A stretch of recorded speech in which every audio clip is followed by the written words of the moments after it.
Hey people, welcome back to my Kyo said Noah stream, and it's been a while. Been busy with work and all, so glad to be back. It's also Steins Gate's anniversary. Is it today? I don't know. I read some news about like there's gonna be some to be continued, whatever, with Steins Gate. Or rather, I saw the let me actually check. Steins Gate. No, it's April 11. No, the game is gonna be released on April 11th, but they did open like a website for like the 15th anniversary. Anyway, let's let's focus on the game that's in front of us right now.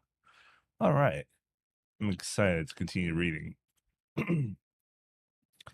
Like always, Grim laid out the details to me when I was playing ESO. Wait, let me move my OBS. It's on.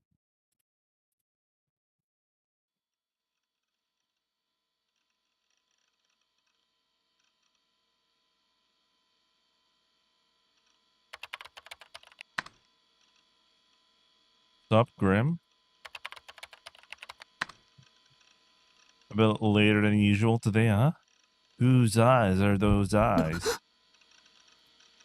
Damn, boy. Couldn't believe my eyes.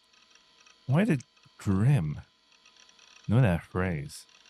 I was completely taken aback. My fingers trembled on the keyboard. I didn't even know where to start with responding.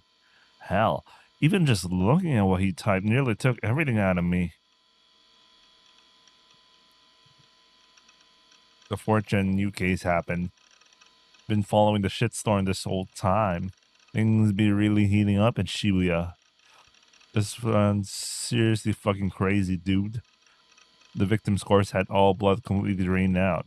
They found him dead in the Inokashira station's bathroom, and the corpse was really something. The skin had turned green all over. Freaky, seriously goddamn freaky. Lately, I've been starting. Oh fuck! I need to read the whole thing. It's fine. I bit my lip as I watched the messages flow. My imagination came very close to forming an image, but I was just barely able to keep the delusions at bay. I took a gulp of cola from the bottle, calmed myself somewhat. Damn that Grim. You had to be ambushing me like this on purpose.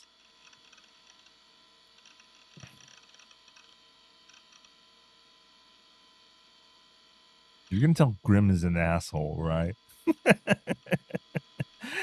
Fucking hell, man. Well, that's that's what they were all trying to do in order to get him to activate his D sword and all that crap. They're supposed to make him have like a mental psychological breakdown and all that, but he's a tough cookie. Anyway, let's continue. How do you know so much about it? You're talking almost like you were there. Well, something like that. I guess you're not interested in this stuff, Deinhard. New gen and all that jazz. Not enough to follow it. Too busy grinding in ESO. Never change, oh lightning fast, Deinhard. A true video game addict that puts the rest of us to shame. That's why we love you. That's why we admire you. I didn't really want to talk about new gen, so somehow managed to fool Grim into bringing the topic to an end. By the way, take a look at this auction. What do you think? I'm sensing something so bait. Last time he done this, he acted like it was some gory shit, only for it to be some random dumbass meme. This could very well be the opposite. You seriously don't know about it? About what? Are you actually a wrong sider, Nineart? I switch you. Fuck off. Fine, what is it? What if I said it's related to your precious Seratan? For real? Then I had to look. As far as I could tell, the URL looked like it linked to some auction page, so probably wouldn't crash my browser or hit me with anything mentally scarring. Slightly excited, I opened the link.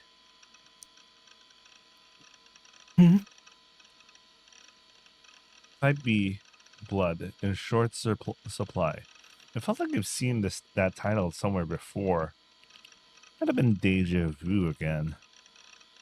Anyway, more importantly, where that fat wordy Saratampeck spun my mouse wheel and scrolled down the page. I could tell at a glance that image that came up on my monitor was obviously gore.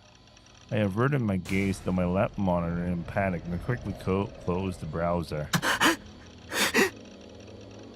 The gore had only been in my screen for less than 3 seconds, and the time I spent actually looking at it was even less than that. But even so, it's a picture of the corpse from the Fort Nugent case, from before the mass media started reporting on it. It's being sold in an auction like it's totally normal.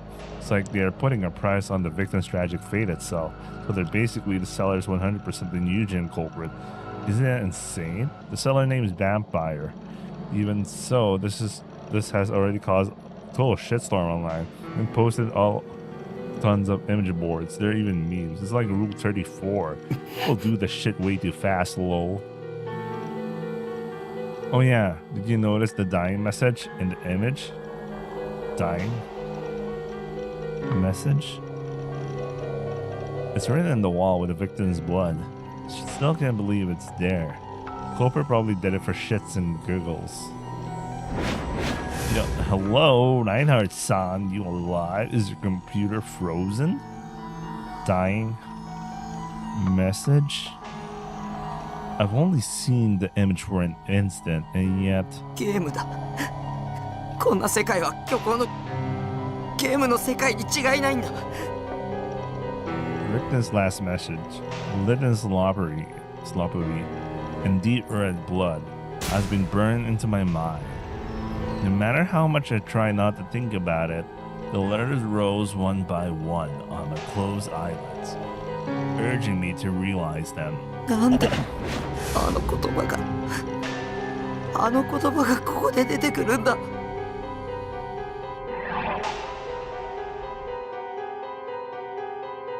Oops, I was reviewing something. I knew those words all too well. Words I often murmured to myself. Words I asked nobody in particular. The words Grimm had first said when I jumped on ESO. It was like they were everywhere now. Those words that I had never actually said to anyone throughout my entire life. Whose eyes are those eyes? Sonome. Okay, I don't know Japanese, but I know that's how it starts. Shogun, Chapter 3. Alright, so we're Chapter 3. Late night Shibuya, 4 a.m. Despite being named the city that never sleeps, very few people were currently present at the most popular locale, Scramble Crossing. Instead, many taxis were parked in their place, ready to carry away the drunks unwilling to wait for the first train of the morning. Yeah, the train opens at 5, right? Anyway. A generous amount of the drivers were reclined in their seats, napping. The more diligent drivers leaned against their steering wheels as their eyes started idly toward hotspots, the most frequent ones being Center Guy and the 107 building. However, they were not trying to ascertain whether or not any of the passerby were potential customers. Instead, they focused intently on the movements of sanitation workers who had arrived about 30 minutes before. The 5 to 6 men were thought to be sanitation workers due to their yellow armbands, each of which had a sanitation reporter written on them. It was very likely, without the armbands, no one would have recognized them as such. for there was something particularly odd about the men. They were all wearing black suits. Furthermore, ever since their arrival, they had yet to show any signs of cleaning at all.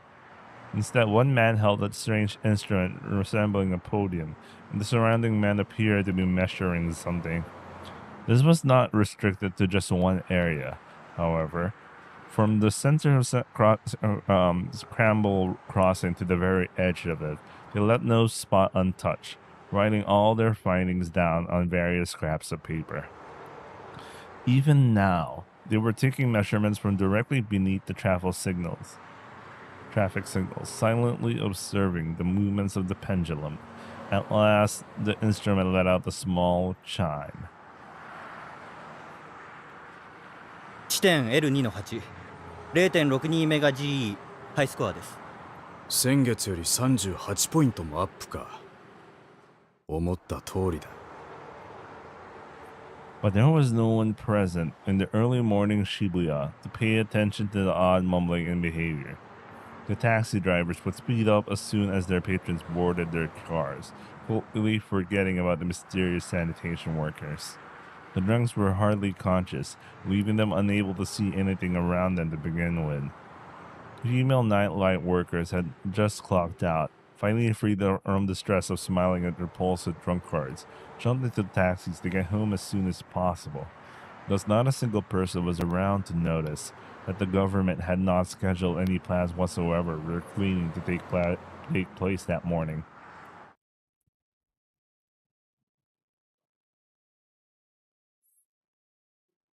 Man-child. To be continued. Even after the weekend had passed, the uproar brought on by the fourth new-gen case now dubbed the Vampire incident hadn't even come close to calming down. A man's corpse had been found with all its blood drained out of it, leaving the surface of the body a sickly, inhuman shade of green. It had been discovered in a bathroom at Shibuya Station, at a part of the Inokashira line. Sorry, I was looking. I have a poster for the Inokashira line sign. It's for Shimokitazawa. Anyway, that was random. In addition, it was uncovered that the photograph of the corpse had been posted to an online auction. And considering the abnormality and brutality of the murder, it was inevitable that both the mass media and ad channel jumped on it. Special attention had been paid to the headline of the auction page, which read, "Type B, blood, in short supply." Tissue packs advertising an upcoming blood drive had been handed out in large quantities in front of Shibuya Station a few days prior to the incident. An exact same message had been written on them. I have one of those tissue packs on hand. Reading back over it again now, the insanely strange words didn't read like an ad for a blood drive anymore. They read some kind of advanced message of the crime. The police had supposedly been searching for part-timers handing out tissue packs, but they had yet to find any of them. That's a very realistic image there. However, there was one area where the vampire differed pretty heavily from the previous cases. While there had already been elements of it in the crucifixion case, the intent for it to be a theatrical crime was much more obvious with this one. Siritan. A few media outlets have begun clamoring for increased police presence via patrols or for a late-night curfew for people under 18. But the number of young people visiting the city showed no signs of declining. They were just as packed as usual, with people flooding every nook and cranny of Center Guy and Scramble Crossing. The internet was so thirsty for news. A group of people trying to be Snake had snuck into Shibuya late at night to post live updates. And there had also been a phrase that was trending among the city's younger population. Whose eyes are those eyes? It wasn't just online either. Their phrase had penetrated the ranks of each and every DQN walking around Shibuya. On that channel, it had become common practice to tack the phrase onto anything, regardless of if it was related or not. This week's episode of Blood 2 won't have much of Teratad. Whose eyes are those eyes? The new patch's weapons are so weak, they're actually unusable. Whose eyes are those eyes? Whose eyes are those eyes is that from? And so on. To people my age, New Gen was probably just something new and exciting to follow. The newest shit show to obsess over. But to me, it was the most aggravating thing possible. Regardless, a whole 3 days had passed since the vampire case, so I've been able to calm down a little. Of course, there was still a nagging uneasiness in the corner of my mind, but by losing myself in ESO over the weekend, I'd been able to temporarily forget about all that irritating, inexplicable garbage. Even though I had to go to school today, I've been able to go through my classes by either sleeping through them or thinking about the stats and frame data of ESO's rarest items. I guess I'd level up a little bit.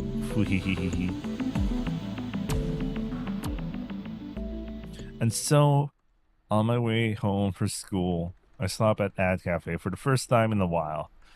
It made me happy to see the room I usually use. Room 37 was vacant and ready for me. The last time I'd set foot in it was at least 2 weeks ago, meaning this was the longest gap I'd ever had in between visits. The sour breeze flowing from the air conditioning, the manga stained with the smell of tobacco, how comfortable it was to sit in the recliner, the snores of old men cutting through the silent, still air. It all provided the store's interior with an aura of pure nostalgia. ルーム37の PC のチャットログを調べさせてもらいました。そこから分かったことは、あなた一人の自作自演。将軍は、あなた自身。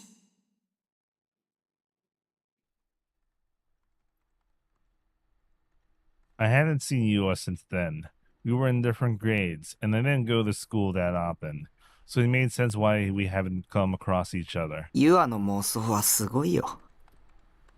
I couldn't help but pity her. She was clearly sick in the head. I'd rather be better off just leaving her be. Besides, meeting her at all had been a freak accident. Over the past 2 weeks or so, I've been dragged into all sorts of random bullshit. Before then, my everyday life had been completely vanilla, and Misumi-kun was pretty much the only one who talked to me. So why was it that basically nothing but weird, inexplicable bullshit had been happening to me recently? I wanted to avoid thinking about that garbage as humanly possible. That dying message had to be just coincidence. The words were all pretty common after all. If I thought about it, there was no reason someone else would have been able to as well. I had no interest in who that message was aimed at. No, I couldn't be interested. That was what I told myself anyhow. Suddenly, something started ringing nearby. I jolted up in surprise and a shudder ran through me as I stayed rooted in my recliner. It was the sound of the phone ringing. But whose was it? Because the store was so quiet, the electric sound rang out all the louder. I looked around, but I couldn't locate a phone anywhere. もしかして。 A thought came to mind, and I fished around in my bag. Sure enough, the ringing was coming from the cell phone I bought just a few days prior. I glanced warily at the LCD screen display. Normally, the cell's name would be displayed there. Was it a good idea to answer? I didn't like talking to people that much, so probably not. Who the hell was calling me anyway? I hadn't told anyone my phone number yet. The only people who knew it even existed were my family, with Nanami's nosy ass making sure to put them in my address book. When one of the people registered in my phone address book called, their name should display, meaning that whoever was calling was a family member. So, who was this? The phone kept on ringing persistently. Did people who had phones usually force people to listen to the ringing for this long? I'd never used one of them before, so I wouldn't know. But it was incredibly annoying to suddenly invade someone's privacy like this, cursing them with obnoxious ringing until they picked up. A socially acceptable way to invade someone's privacy. That was exactly why I didn't want one of these stupid things. Oh, it stopped. Relieved, I checked the screen again. Missed calls. 1 was displayed on it. I had no interest in returning this rando's call, so I decided to leave it be. It'd be a pain in the ass if this happened again in the future, so I should really figure out how to set up my voicemail. Cell phones were such a pain in the ass. I didn't even like phones to begin with. I mean, come on. They were freaky as hell. How exactly were you supposed to know if the person you were talking to on the other end was actually the person you thought it was? With how much prevalent fraud was nowadays, were people actually taking the proper measures to make sure they were talking to the right person? I couldn't help but wonder how people would be able to calmly have a conversation with someone who might be an imposter, even if I understood the gist of how it worked. It was hard to believe that my voice could somehow reach distant places through a phone line. When you talk on the phone, your voice is temporarily converted into electrical signals. They pass through the phone lines until they reach the recipient, where they are then restored back to normal. That's when they become audible. In order to talk on the phone, you need to go through this conversion process at least twice. With a cell phone, your voice is first converted into electrical signals. Then it travels to a nearby base station via radio waves, which then run through normal phone lines to the switching station, then to the closest base station to the recipient, before finally arriving at their cell phone right afterwards. It was a bizarre, complicated process. If my voice was replaced by electric signals, could the other party really hear my voice, word for word, exactly as I'd sent it? In fact, wasn't it possible that the conversion process, my voice and my words could be transformed into something completely different? For instance, if I called Nanami, but instead of connecting to her, it was connected to some strange shady facility. And there, I would end up talking to someone I had never met, who was only pretending to be Nanami. Maybe they wouldn't even be a person, but a computer instead. That was the big reason why phone calls freaked me out so much. They were even scarier than talking to to someone face to face. I like this guy's logic about this. Wait, I'll be right back.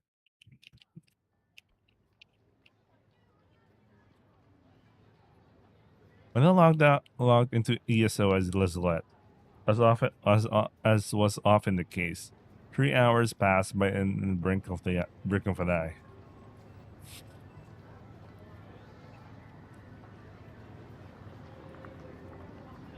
Ugh.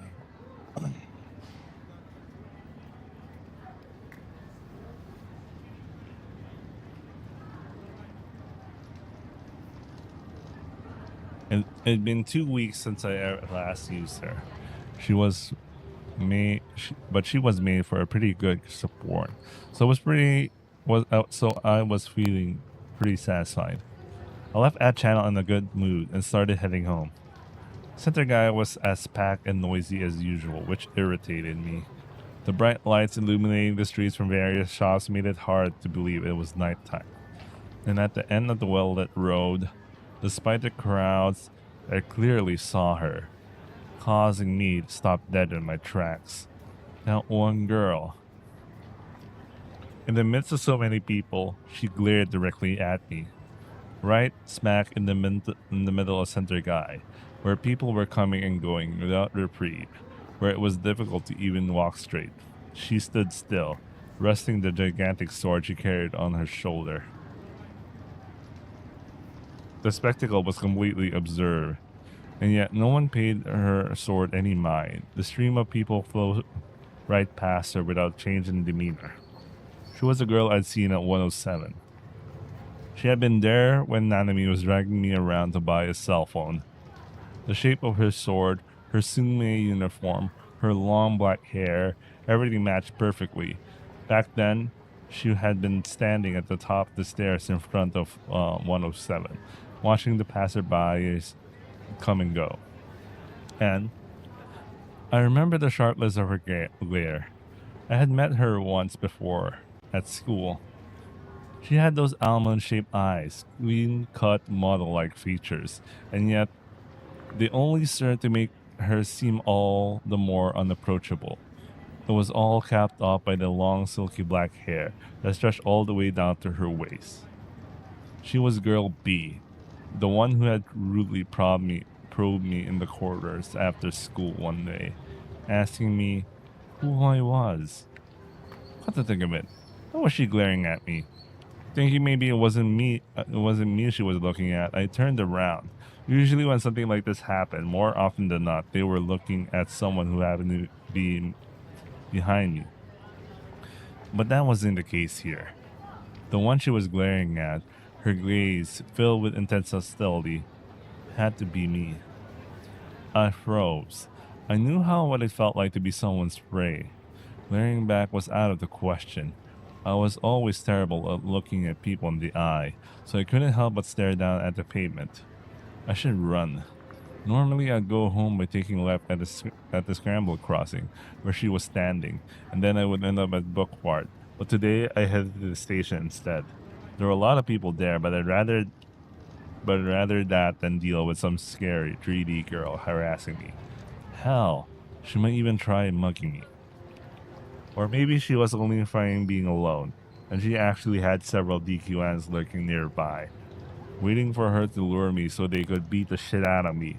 To be honest, they're probably one shot. Like I'd fall for that. A swiveled to the right, only to be caught completely off guard. あ、え Somehow the girl was right in front of me. Flustered, I turned back around to look at Scramble Crossing. She was no longer there. I looked in front of me once again. The girl with the sword was still glaring at me, just as she had been before. What the hell? When'd she get around? Legs could only move so fast. That was practically teleportation. And besides, how could she have predicted that I'll turn around in the first place? おい Yo, it's Gaza, man. Anyway. Her voice reached my ears with extreme clarity. I frantically looked around me. I wanted to think she was talking to someone else, even though I already knew full well who she was talking to. I searched for anyone else she could be directing that "Hey you" toward. But obviously, there was no one. A number of businessmen walking by glanced at Girl B inquisitively, only to realize she wasn't talking to them and walked away.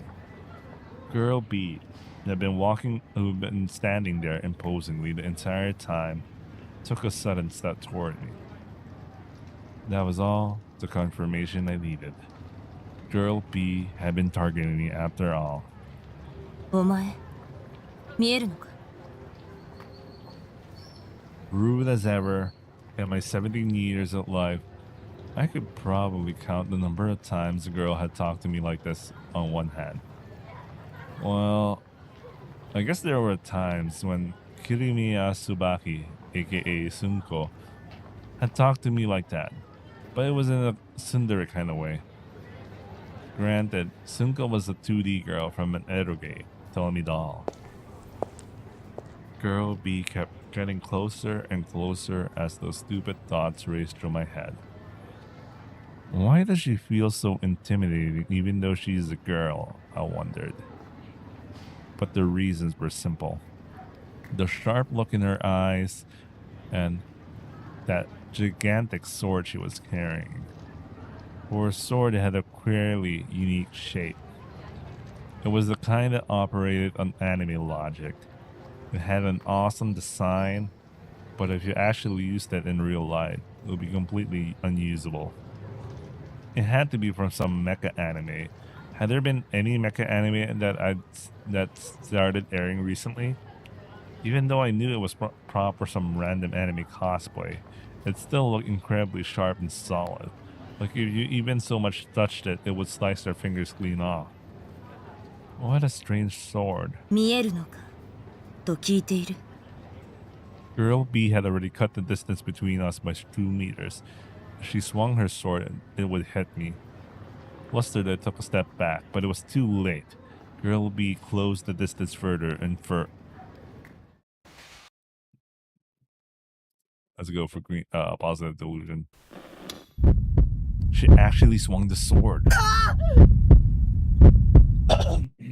Cowering on the spot, I covered my head. If I hadn't dodged it, it would have hit my head for sure. I doubt it would have cut me, but with that kind of force behind it, it would have given me a concussion and permanently dented my skull. I hated pain. 何をするだ I was so shaken that my speech got all messed up.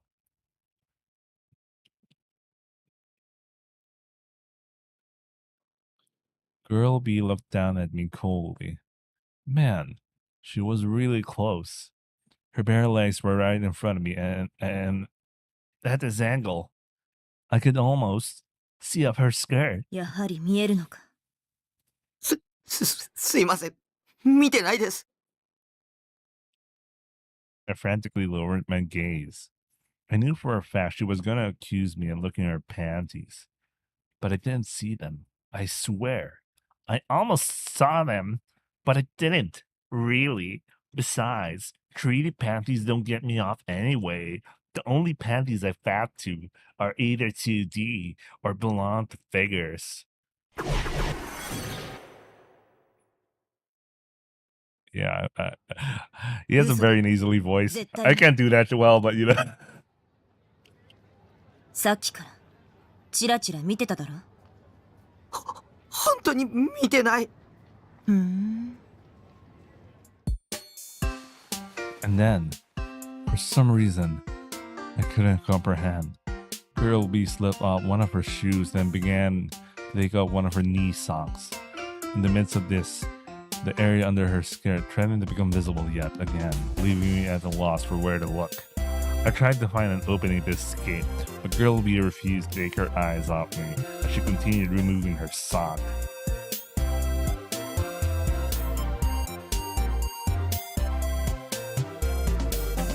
The now barefoot girl assumed an opposing stance, curving her lips in a scornful manner.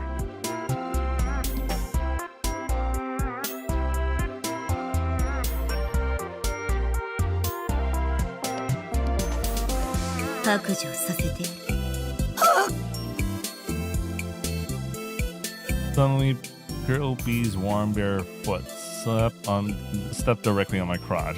The sudden humiliation rendered me hopelessly embarrassed. ほら、どうだグミ。やめ The people walking around didn't even look at us. Why couldn't there be at least one person who came to my rescue? What a cold society we lived in. だんだん大きくなってきた。 Having this happen to me, and right smack in the middle of Center Guy, it was mortifying, but I was enjoying it. あーダメ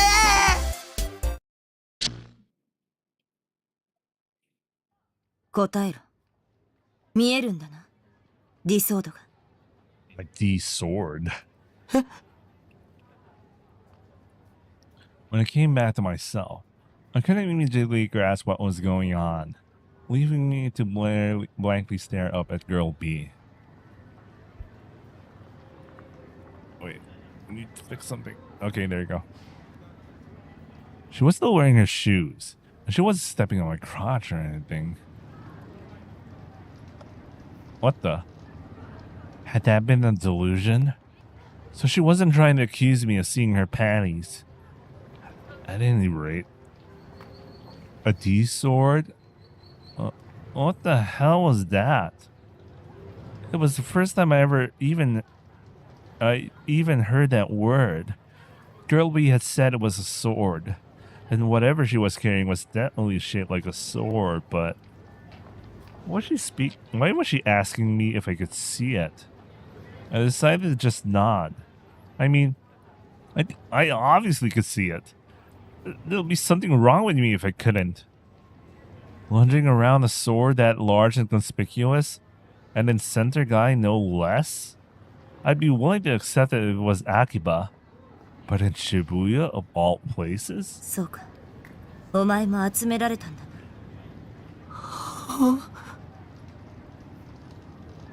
Gathered? Who? And by who? At the very least, I was definitely here voluntarily. エラーを見たことがあるか。 In Japanese, please. What I wanted to say, but unsurprisingly, I wasn't brave enough. Then again, if I said the wrong thing, she'll probably stab me, so... regardless, this chick had been sprouting nothing but nonsense ever since she first opened her mouth. 見たら教えろ。 After she said that, the girl be turned around. The skirt fluttered in the breeze that I could almost see her panties. Hurriedly shut my eyes. 私は3年の青い瀬名。駅前の電車にいる。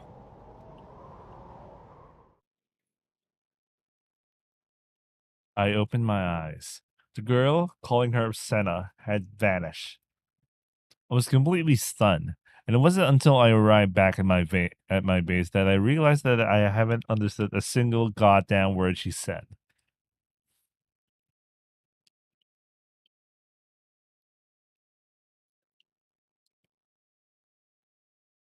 Despite everything going on, I had to go to school 3 times this week. Somebody kill me.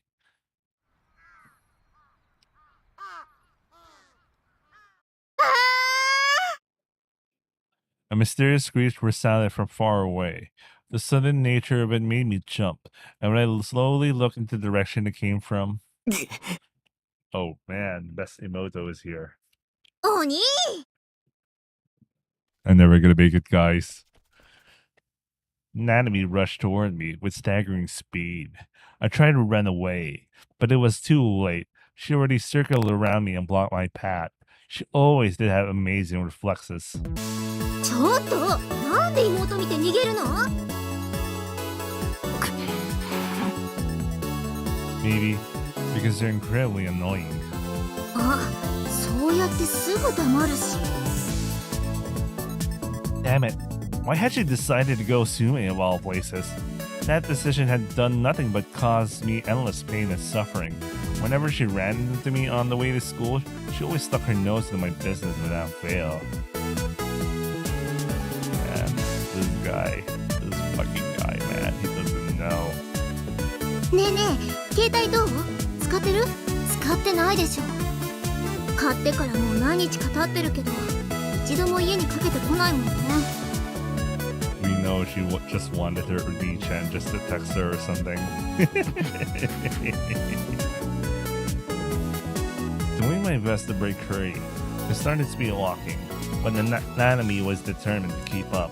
家に生存報告の電話ぐらいしなよそのために買ったんだからどうしても嫌ならそのナナの携帯にかけるだけでもいいからさお母さん心配してるんだからねそもそもちゃんとご飯食べてんのどうせコンビニ弁当ばっかなんでしょやっぱお兄に一人暮らしは無理なんだよ家に帰ってきなよナナがどんな気持ちでお兄の様子見に行ってるか分かってるいつも心配でしょうがないんだからね I fucking hate this guy, man. Why does he have like a moto like this, man? I'm so angry, man. I'm so angry. Shut the fuck up. What the hell's your problem? Are you my mom or something? And stop talking about shit like this when we're on the side of the road. It's humiliating. I had already been feeling like shit. Yet this bitch has somehow managed to come along and make me feel even worse. No, seriously, fuck this guy, man. There was nothing on this earth more embarrassing than walking to school with your younger sister. Actually, it is, but you know, you know what I mean. The situation came about quite as often in Eroge. Hell, I always longed for it to happen to me. But Nanami was nothing compared to 2D little sisters. Less than nothing. Damn it, world. Give me a cuter younger sister. A slightly tense atmosphere hung in the air between us as we walked side by side towards school. I looked at Nanami to see if there was any chance of escape before we reached the gate. Even though she had been yammering on and on just a bit ago, she had fallen completely silent, now walking with an absent-minded look on her face. It even looked like her eyes weren't really focused on the road, but that was probably just my imagination. Her footsteps were unsteady. Something must be wrong with her, I suspected. She kept swaying back and forth, and about a moment later she stumbled right onto the road, and right as the car came racing toward her, panicking, I grabbed Nanami's arm and yanked her back. The horn of the car blared as it sped by. She just barely avoided getting run over. 何やってんだ。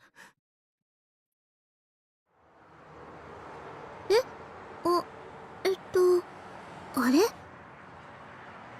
Nanami blinked a few times and tilted her head to the side. ナナ、今なんであんなこと。あれ Oh no, no, no, no. This is a sign for something, man. Holy shit. You just know, man. Something's wrong. Oh my god. That's what happens when Oni-chan doesn't give too much love to her Emoto, man. She becomes suicidal. God damn it, dude. Get your shit together, man. I was at a loss for words. She was an honest to good fucking idiot. Honest to God, fucking idiot. She didn't even understand her own actions. And for the record, that wasn't Moe. Not even close. 何やってるんだよ。車にひかれたいのか。車なんて来てた？ Yes, there was a car. What's up with this little fucking death of a sister? ねえお兄、今ヒュンヒュンヒュンっていう音聞こえなかった？ What? What was she talking about? I didn't hear jack shit. その音聞いてたらね、なんだかぼんやりした感覚になって。で、あそこに Nanami pointed at the corner of the road.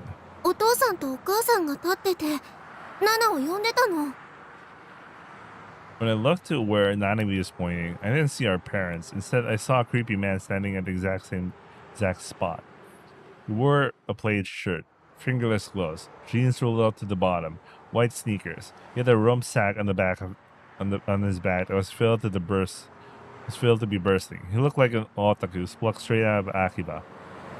Capping off his outfit, he was holding a video cam in one hand. Did he have some voyeur fetish or some shit? おい、他人を指さすな。 God, what a rude ass sister. Besides, it would make no sense for our parents to be here in the first place.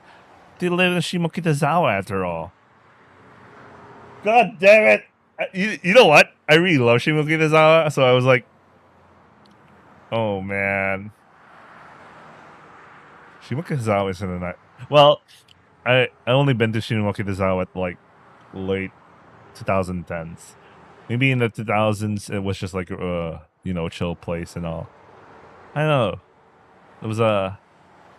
It's a bohemian neighborhood. If you watch Bocchi the Rock, that's where it takes place. You know, it's a good place to go. I want to go back. おかしいな。確かに呼ばれたのに。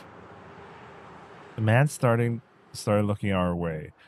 Then he pointed the camera lens at us. What the hell was wrong with him? 行くぞ、ナナミ。 Right then, I quickly ran from the scene, leaving Nanami behind. あ、お兄、ちょっと待ってよ。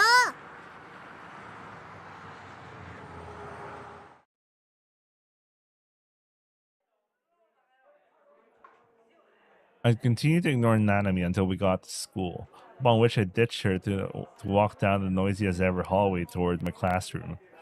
When walking down the hallway, stay along the edge. Don't walk too fast or too slow. Don't make eye contact with anyone. Those were the 3 rules I always followed. That was how I didn't stand out in school. I transport myself into an existence akin to air itself. That was my secret to success. よ、タク。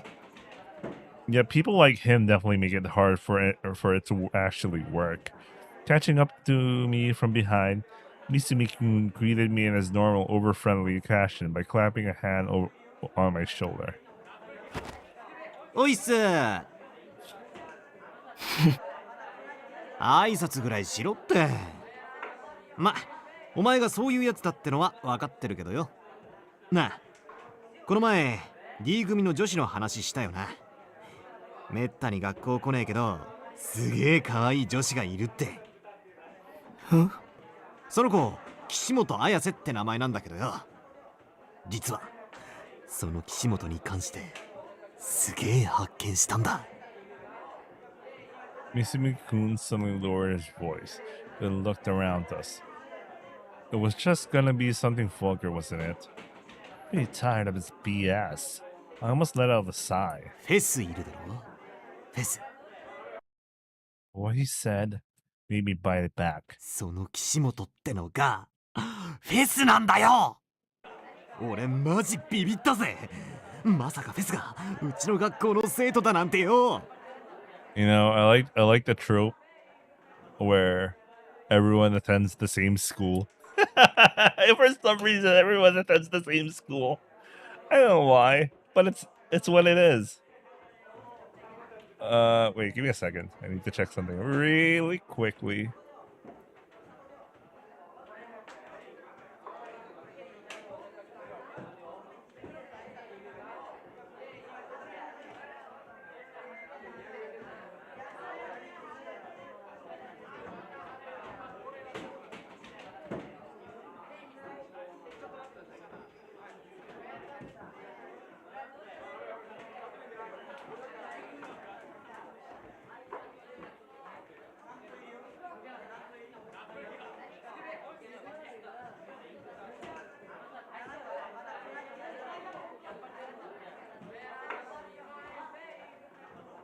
Okay, let's go back. しかも俺らとタメだってことだぜ。 For whatever reason, Misumi-kun leaned his upper body out of the window, then gazed up toward the sky with a look of pure ecstasy. 運命ってきっとこういうことを言うんだな。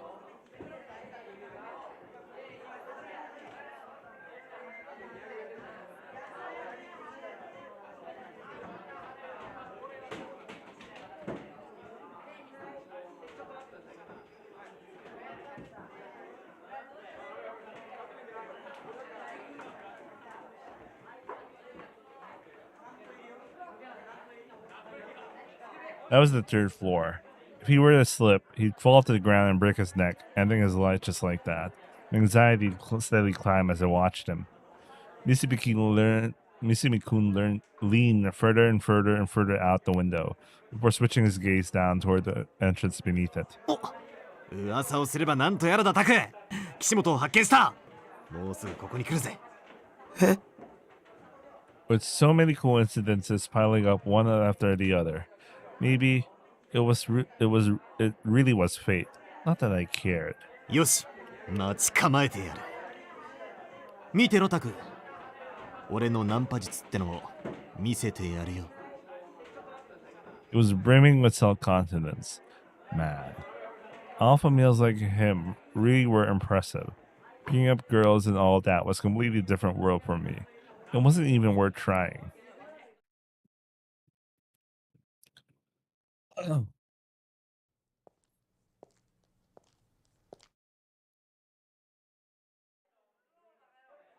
A few moments later, Fess, or Kishimoto Ayase, appeared. It was just like Misumi-kun said. She really was Fess. I made sure of that while observing her from a safe distance. I still couldn't believe she was in the same year as us. She was wearing the Sume uniform. A distinct aloofness came from her expression as she walked down the hallway. It gave off a completely different impression than the one she had on stage.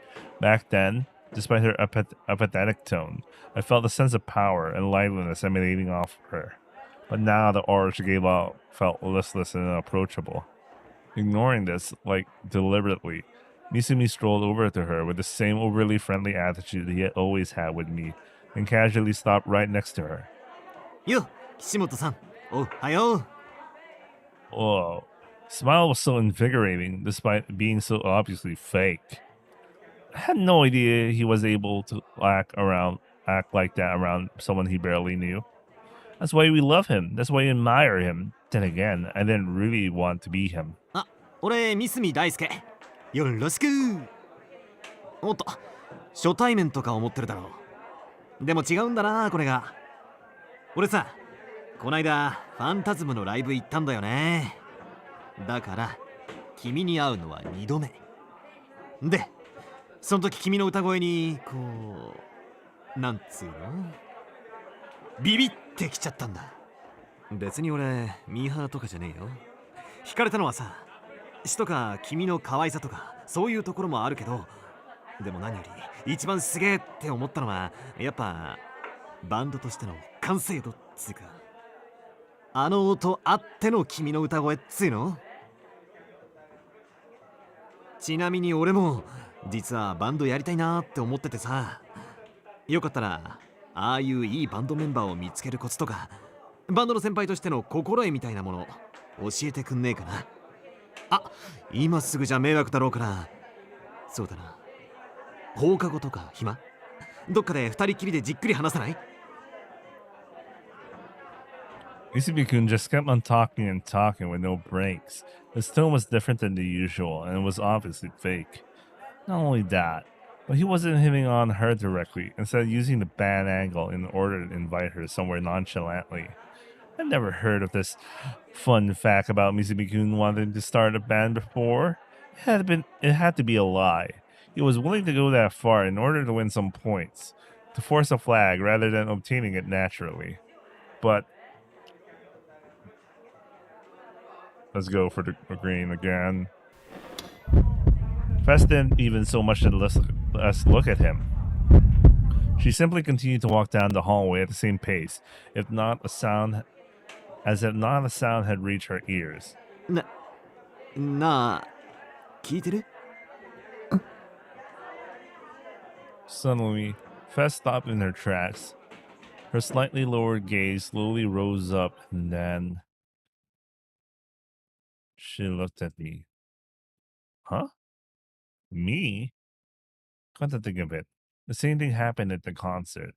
It felt like Fez was staring directly at me. Just in general, I've been stared at by a whole bunch of freaky 3D girls over the past couple of weeks. God, what the hell was going on? Was I becoming popular now? Damn it.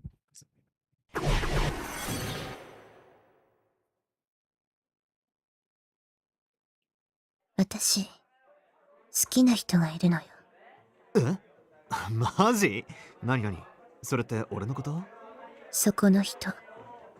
そこ？ Where? Who was she talking about? She wasn't pointing anywhere, nor doing anything that would clue us in as to who she was referring to. She just kept looking at me, and only me. Wait. Was the person she liked me? この前、ライブに来てたわね。Fess began to walk toward me, still refusing to avert her gaze. My surroundings began to buzz. Everyone was listening on the unexpected confession of Shibuya's famous songstress, Fez. いや俺もライブに行って。一目で悟ったわ。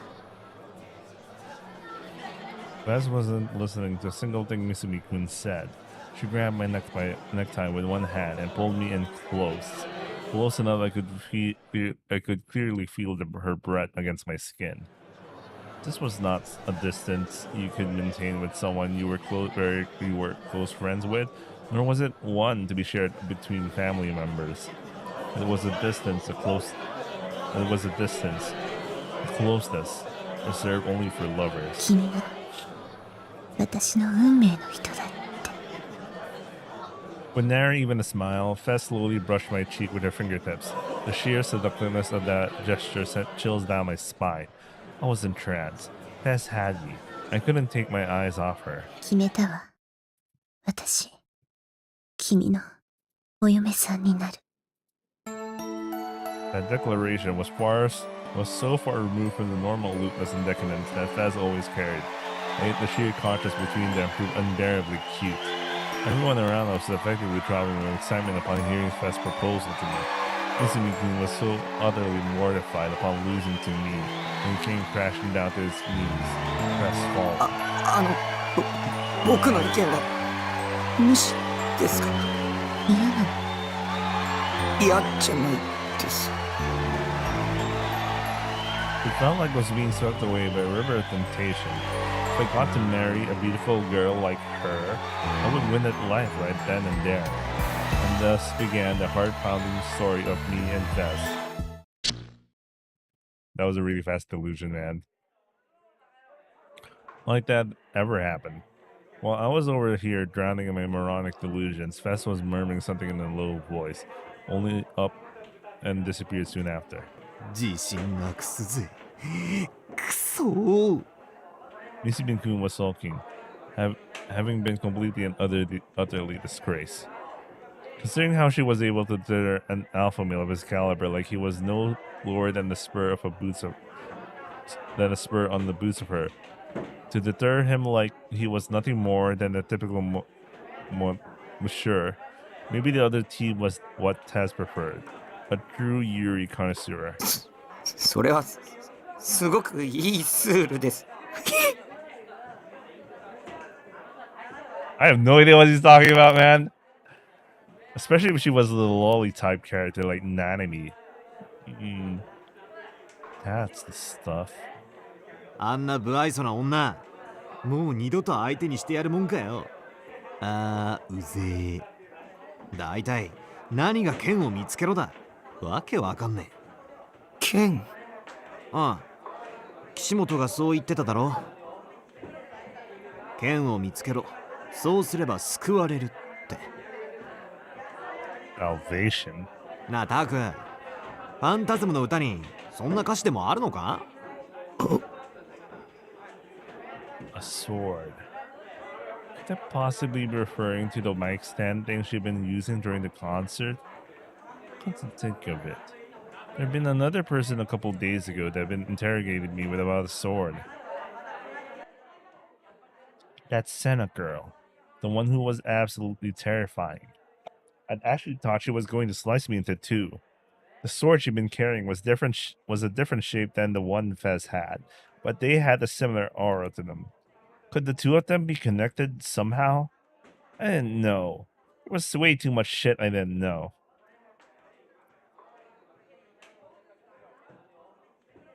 Shogun, the demon girl, Yua, Fez, Senna.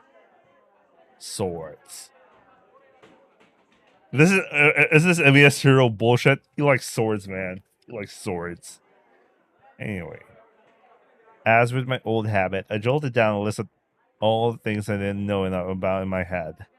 I'd meant to put myself as the one final item on the list, but I decided against it. It was completely normal. It was the stuff happening around me that wasn't.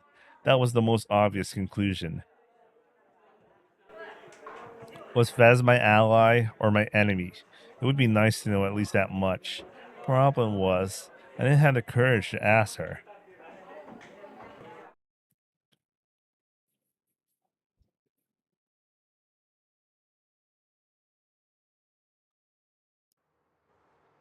Today, I headed straight for anime without stopping by at cafe. The reason, of course, was finally to pick up my long-awaited Bloodtoon figure, Seratan post-awakening version. While I was on the checkout, Yua's face crossed my mind for a second, but I cut off those thoughts immediately. I glanced at the Seratans that were set on display in order to attract customers, but since the sculptor was Kijima Studio, not a single word needed to be said about their quality. I had to get home fast so I could enjoy her every nook and cranny as soon as possible. As soon as I could admire Seratan's face every now and then while I play ASO, I was content. So, why did the entire third dimension do nothing but bring me trouble? It plagued me even now. I headed straight for my base in high spirits, forgetting all about feats and swords and whatever else, and practically skipping the entire way home.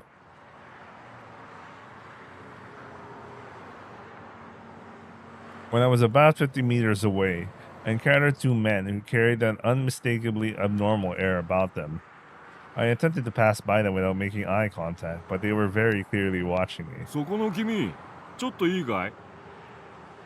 The first of the two to call out to me was a dull older man, one that looked like he belonged to a cycling racetrack gambling his life away. His hair was a mess, and an unshaven beard was somehow worse.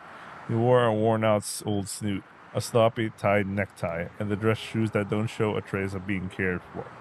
All of it came together to form an unparalleled example of a man who failed to get ahead in life. For some reason, the fact that he was flapping a fan at himself only served to further emphasize how pathetic he looked. His expression was similarly languid. His mouth curled into a flippant smile. And yet when our eyes met for a second, I knew that he wasn't really smiling. There was nowhere to run. As I searched for something to reply to them with, the two men made their way up to me. おじさん、こういうものなんだけどさ。 The older man took out a black badge from his suit and held it toward me. It was the same kind of police badge you'd see in various TV shows, but it was obviously the first time I'd seen a real one. They'd finally come for me. They could only be here for one thing, the crucifixion case. ちょっと話を聞かせてもらっていいかい？もちろん強制じゃないんだけどね。あ、そんな身構えなくていいよ。本当話聞くだけだから。 The way he spoke didn't show a trace of trying to intimidate me. The younger detective, however, wore a strict expression as he nonchalantly moved to block my path. Sweat started running down my neck. If I made any wrong moves, they'll likely suspect me of being the culprit and hold me down the station right then and there. I didn't want that to happen. I resigned myself and gave a small nod. 君さ、俗に言うニュージェネレーションの狂気って知ってるかな？ I knew it. I wiped the beads of sweat off my forehead, then gave him a nod in reply. じゃあ3番目に起きた通称貼り付け殺人事件も当然知ってるよね。この近所で起きたわけなんだけども、その目撃者を探してるわけよ。あ、ちなみに君、名前聞かせてくれる？ A gulp forced itself down my throat. This wasn't some bait and switch shit, was it? Or maybe they were a bunch of con men who were only acting like policemen, while in reality they were just mining my personal information so they could put it to an ill use. It could even be the demon girl's underlings. あれ、答えてくんないのかな？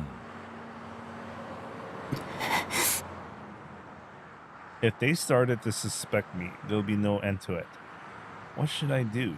If I gave them a fake name, they might arrest me immediately. ああ、個人情報保護法とか気にしてる？おじさんそんなに信用なさそうに見えるかな？ I'll say. Either way, his friendly way of speaking had to be just an act. 西条匠。 In the end, I figured there was no way around it. That it was in my best interest to answer honestly. 西条匠くんでいいかい？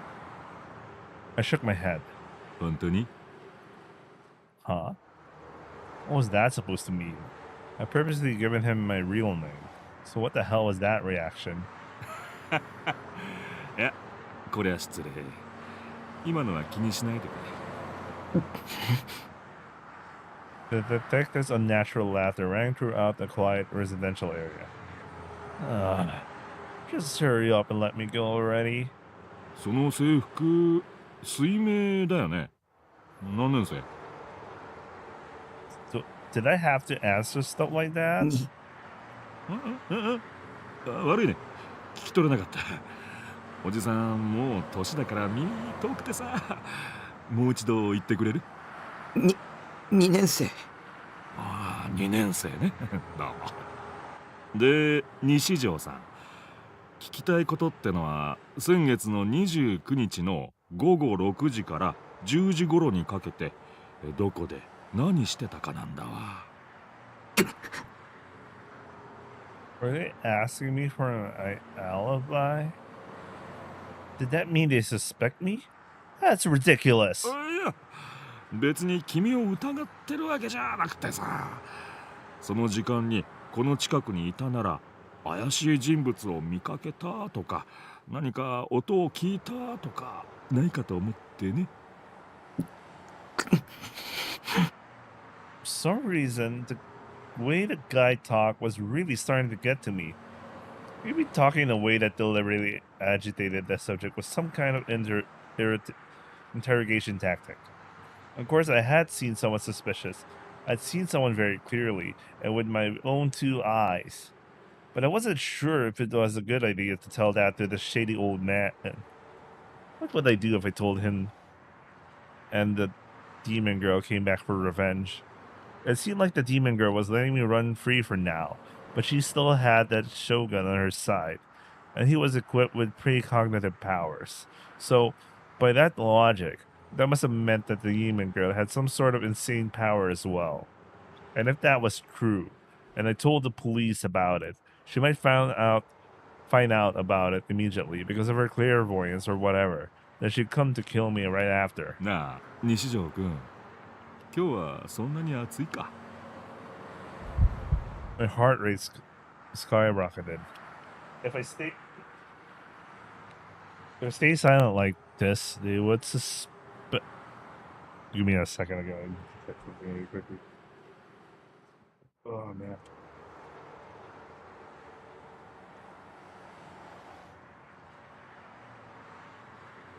Alright.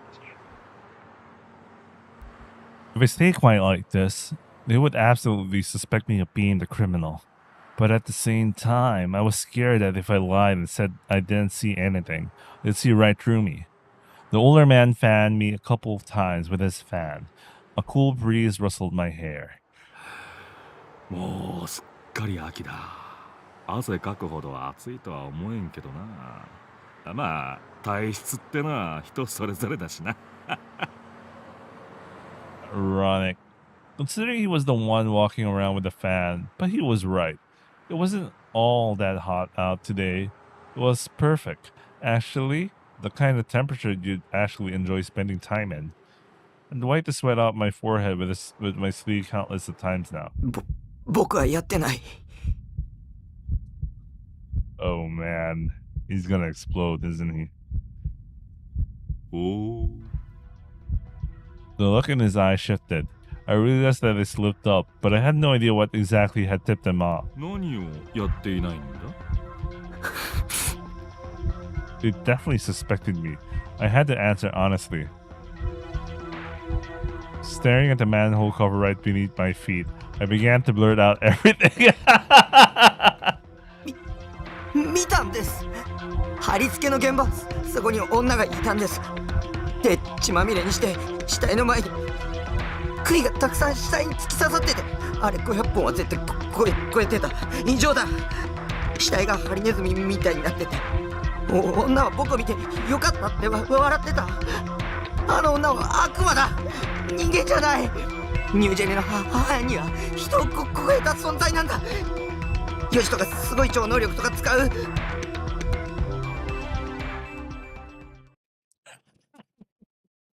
This is a breakdown, man. Upon saying how much, I realized the two detectives were staring at me with their eyes wide. Maybe they didn't believe me, thinking that I clammed my mouth shut. うん。悪魔か。なるほどね。そいつは参考になったよ。本当です。ああ、分かってる分かってる。貴重な情報だよ。僕を警察で、守ってください。その前に、その女の年は分かる。服装とか顔の特徴とか。水明。水明って水明学園？その制服着てた。つまり西条君と同じ学校の生徒か。After simmering on that for a moment, the old man grinned. He then muttered something that could be either an actual question or him just mumbling to himself. 何年生だろうな、その女子高生は。何年生だと思う？西条君。わからない。じゃあなんて名前だと思う？わからないよ。僕はあの悪魔の名前なんて知らない。その女の身長、体重、あとついでにスリーサイズについて。What was up with this old man? Was he screwing with me? How was I supposed to even know a single one of those? Do you think I could instantly get all those measurements from a single glance? Oh yeah, sure, I absolutely had such a stupid power. Oh wait, no I didn't, because this wasn't a goddamn rom-com manga. なるほど。黙ってるってことはわからないってことだね。結構。参考になったよ。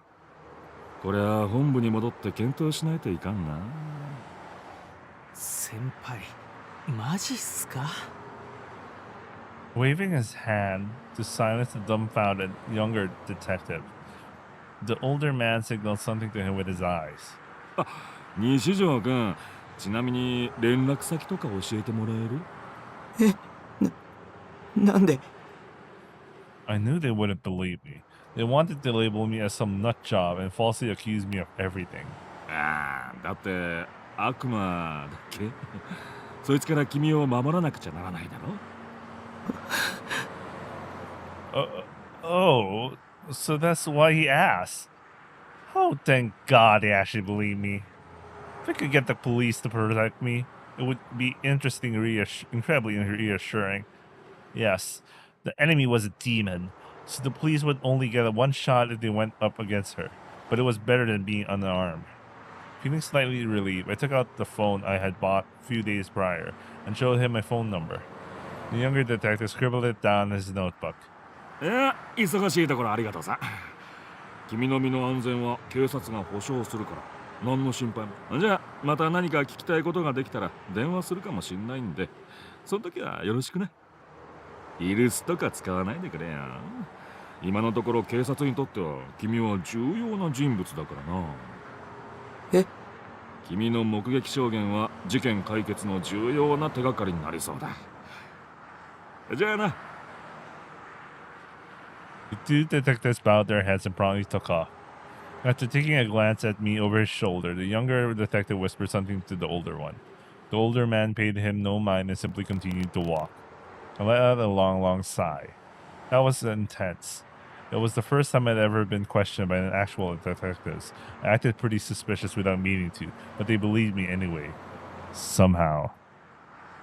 God, I'd give anything for the police to arrest the demon girl. Then again, the police didn't have any special powers, so maybe I should have kept my expectations low. I then noticed my mouth had gone incredibly dry without realizing, so I redirected myself to the nearest vending machine and got myself a cola.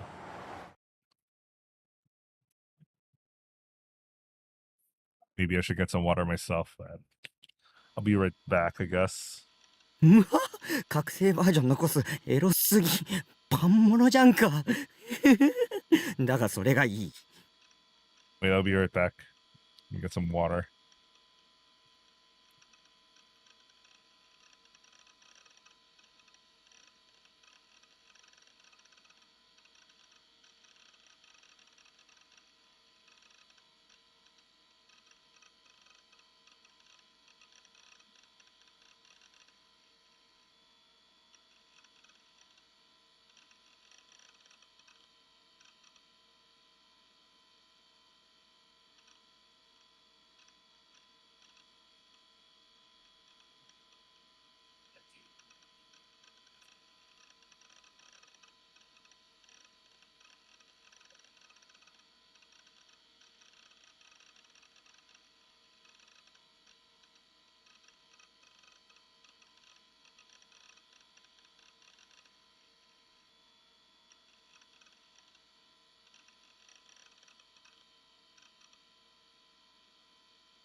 All right, let's return to this.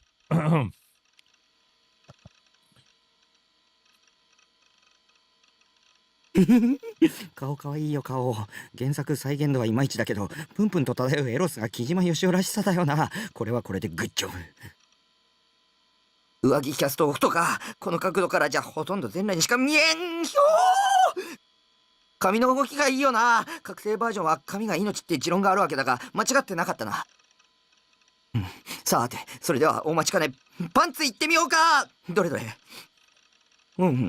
V ゾーンの作り込みいいよ。シワのつき方リアルだしって。これスージーさんすげえマジですげえ。クオリティ高すぎ。 I love his voice acting, man. It's so good. これセーラタン5作目にして早くも最高傑作爆誕じゃねえ。これ以上すごいのなんて出せないってマジで。やっぱ木島は神。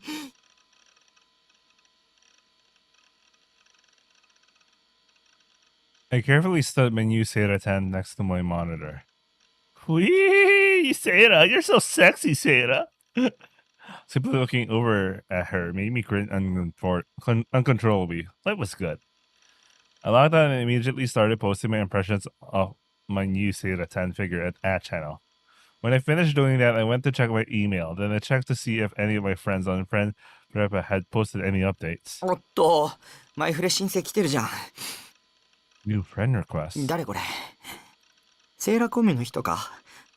はいはい、ゲイですよ。 Now then, time for ESO.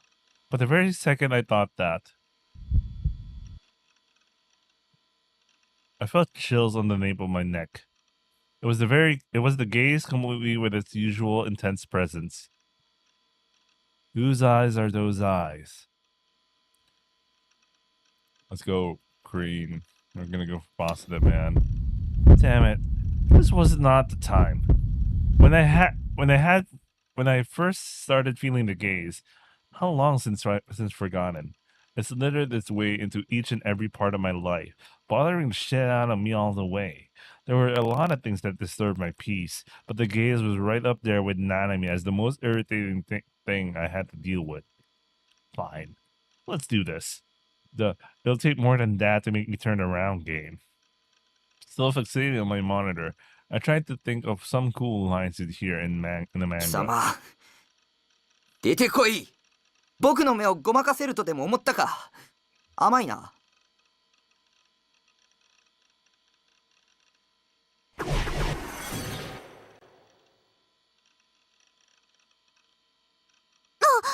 バレちゃった。当たり前だ。僕の後ろに立つなと何度言えば。 Huh? Was that a woman's voice just now? Goosebumps stood all over my body. Had the reclusive owner of the gaze finally decided to show themselves? Was that even possible? Should I turn around and see who it was? But what if she attacked me the moment I did? It was a fairly cute sounding voice, but what if, in reality, a monster far removed from anything human was standing there? No.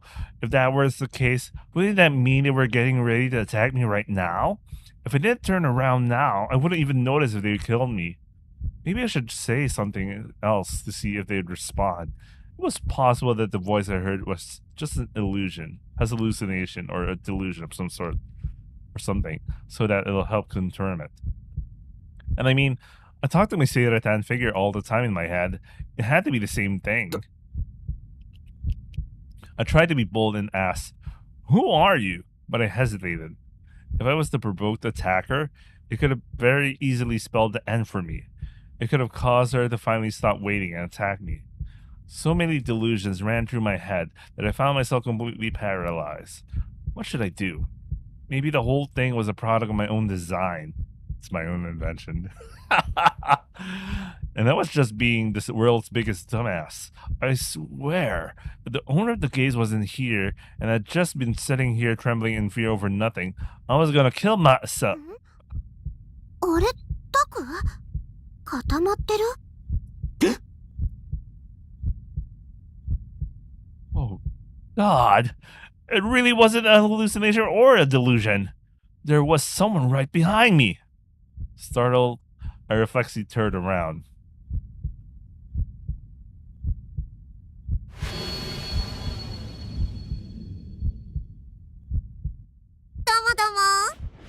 Bro, it's Abby's here. She's back. I mean, Abby's here.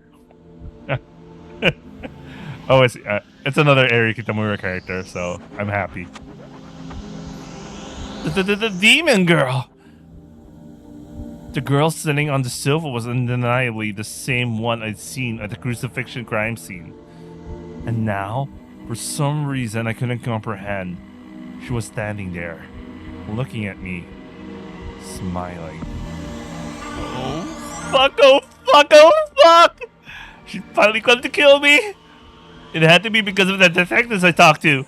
She'd seen me doing it with her clairvoyance. After that, she infiltrated my base without making a sound.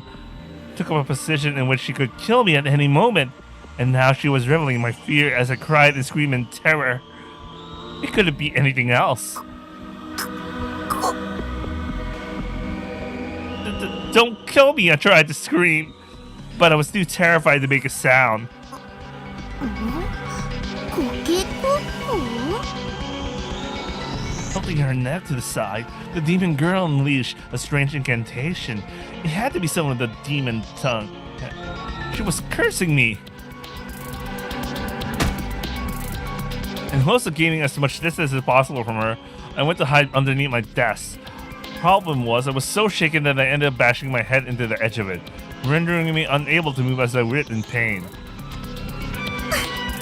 何やってるのタク今すっごい音したよコツンって Bro, Harry's back. It's Abby's here again. Even now, the demon girl was keeping up her amused smile. But it had to be a trap, one built to lure me into a false sense of security. The second I let my guard down, she swooped in and ended me. Or maybe she already had with that curse she placed on me a minute ago. In a few days, my entire body would suddenly start spewing blood everywhere, and I'd die right then and there. 頼むよ殺さないで I got down on my knees and hands and knees, cradling my head between my arms. Those goddamn detectives have completely fucked me over. 警察に喋ったこと謝るから警察それに話してもちっとも信じてもらえてなかったし It was a lie meant to buy me some time. The older detective had said he guaranteed my safety. If he was doing his job properly, he had to have sent at least one officer over to my place. Upon thinking that, I suddenly realized I'd given the old man my old phone number, but I hadn't given him my address. 石 Suddenly, the demon girl assumed a pose resembling a salute. And what was just asked, if not more strange, what she said. It's almost like a sound effect.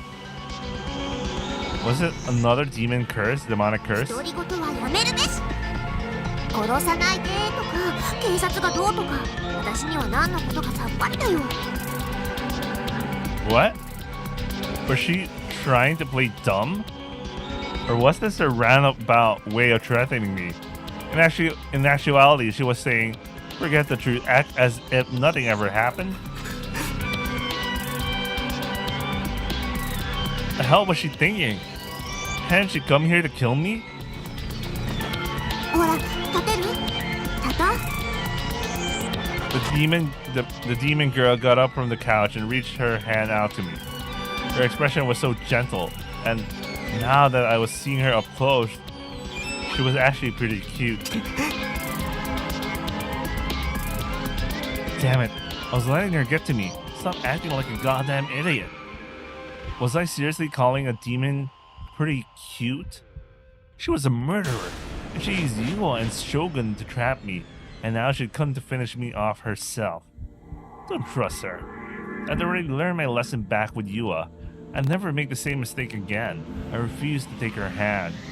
Don't be deceived by this demon girl's smile. She was a demon trying to tempt me. If I gave in to that temptation, I'd die. Trust no one. Don't believe anything. Don't believe anything anyone says. だって見たんだ。お前が人を殺してるとこ。あのさタク、それかなりひどいこと言ってるって気づいてる？まさか殺人犯呼ばわりされるなんてね。はは。 What was she gonna do with me? ニュージェネも Just like the guy in the Ford case. Or was she gonna... 殺すんでしょ。それとも岩とか将軍とかがいる場所に連れてって。岩？将軍？誰それ？ Maybe the three of them decided to work together. That way, I wouldn't be able to fight back when they beat me to death. そんなの嫌だ。助けて。じゃあね、私を殺人犯扱いしなければ助けてあげる。So that was her true goal. そんなビビらないでよ。いちいち私がへこむようなリアクションしてくれるよね。お願いだ。もう二度と誰にも喋らないから。だから見逃して。もしもーし。タク？ちょっと落ち着く？ This bitch acting like we're close or something, calling me Taku and shit. Wait, actually, how did she know my name?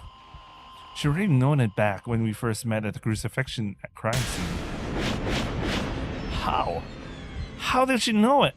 And also, how did she know where my base was? 当然でしょ。あなたの名前を知ってるのは。 What? He never spoke, and she replied, "What the fuck?" Had she just read my mind? I knew she was clairvoyant. She knew my name, my address, all because she used her powers on me. タクって結構独り言多いよね。前から思ってたことだけど。 Always? How long was she talking? Wait, had I been talking to myself out loud just now? I hadn't been aware of it at all. No, she's reading my mind. She's reading Kaku's mind. Was that really true?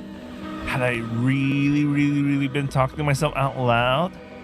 Or was it possible that she was just lying to me, and in actuality, she read my mind? タクの名前を知らないわけないよ。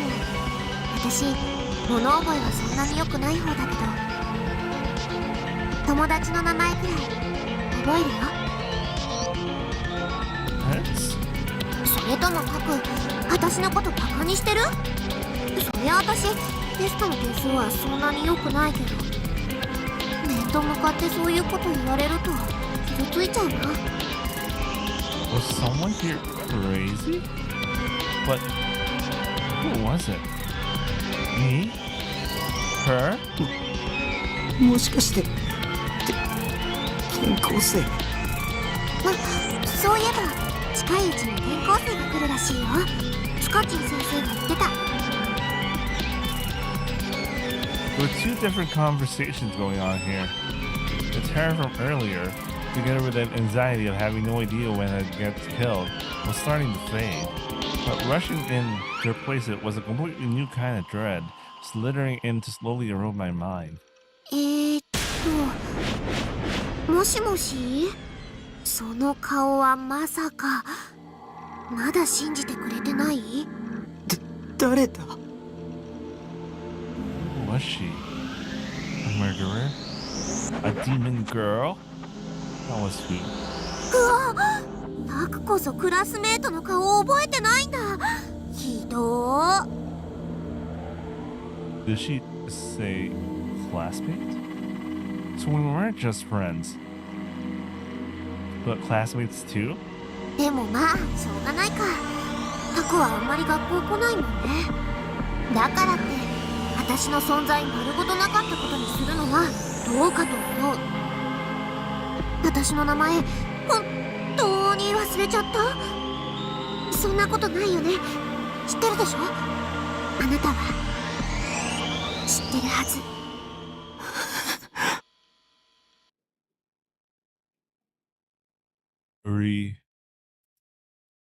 Me. Oh! りみ。そう正解。賞金50円プレゼント。 How do I know the name? How do I know the name? 私、咲畑りみです。なんだ、やっぱり覚えててくれたんだね。よかったよかった。How? Was it true? Was the demon girl's name really Remy? Why had that name suddenly pop into my head just now? Why did I know this girl's name? Maybe she really was my classmate and friend, and I'd just forgotten. No. There was no way.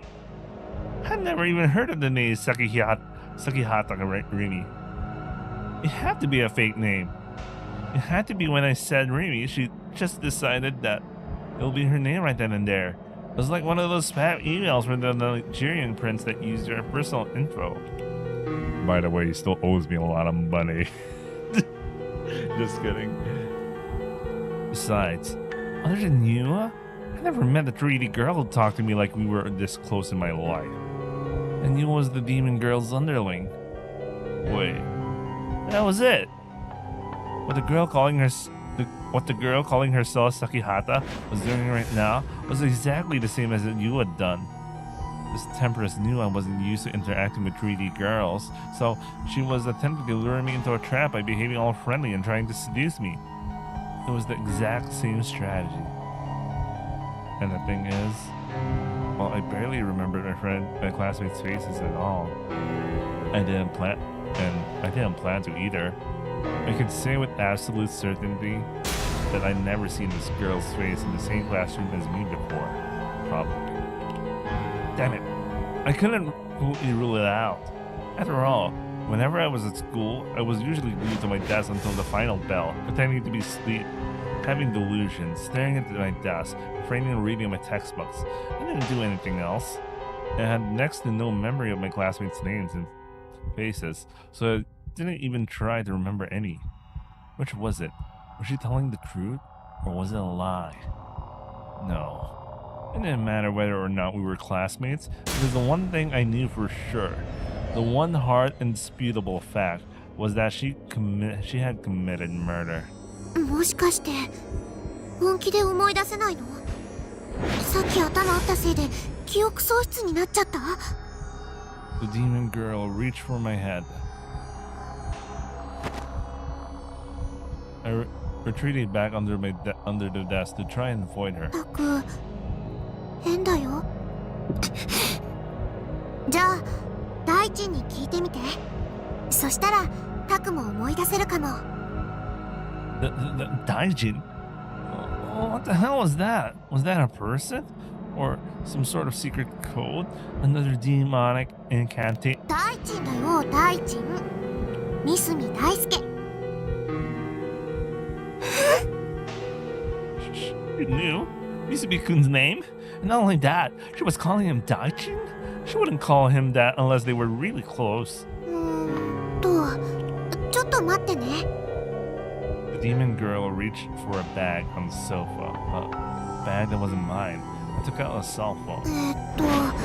大地大地はと。よし、オッケー。はい。 After a bit of fiddling with her phone, she held it out to me. When I made no motion to take it, the demon girl forced a smile and quickly grabbed my hand. ほら、固まってないで。She forced me to hold the cell phone. The demon girl's hand was soft and just a little bit cold. I expected it to be a lot colder, almost like ice, but it wasn't nearly that bad. I guess even the murderers had blood flowing through their veins. And because her hand was unexpectedly feminine, my heart started to thump. No, don't fall for it. She's a demon. I'll never let her seduce me. I'm not into 3D. Lend me your power, Seira-tan. タク、携帯使ったことないの？電話機は耳に当てるんだよ。Holding her head, the demon girl peered at my face from point-blank range. With her hand still grabbing mine, she brought the phone up to my ear. But before she did, I quickly looked at the screen. The registered name Daichin was displayed, and it looked like it was already calling them. With no escape, I pressed the receiver up against my ear. I heard the sound of the phone ringing. Eventually, the sound stopped, and in its place...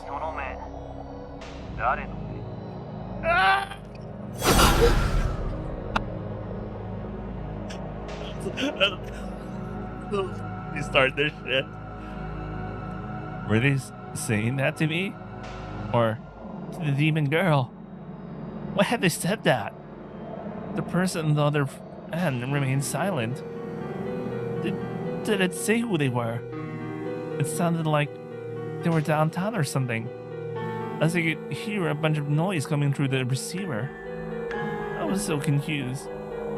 My voice wouldn't come out. I had no idea what to say.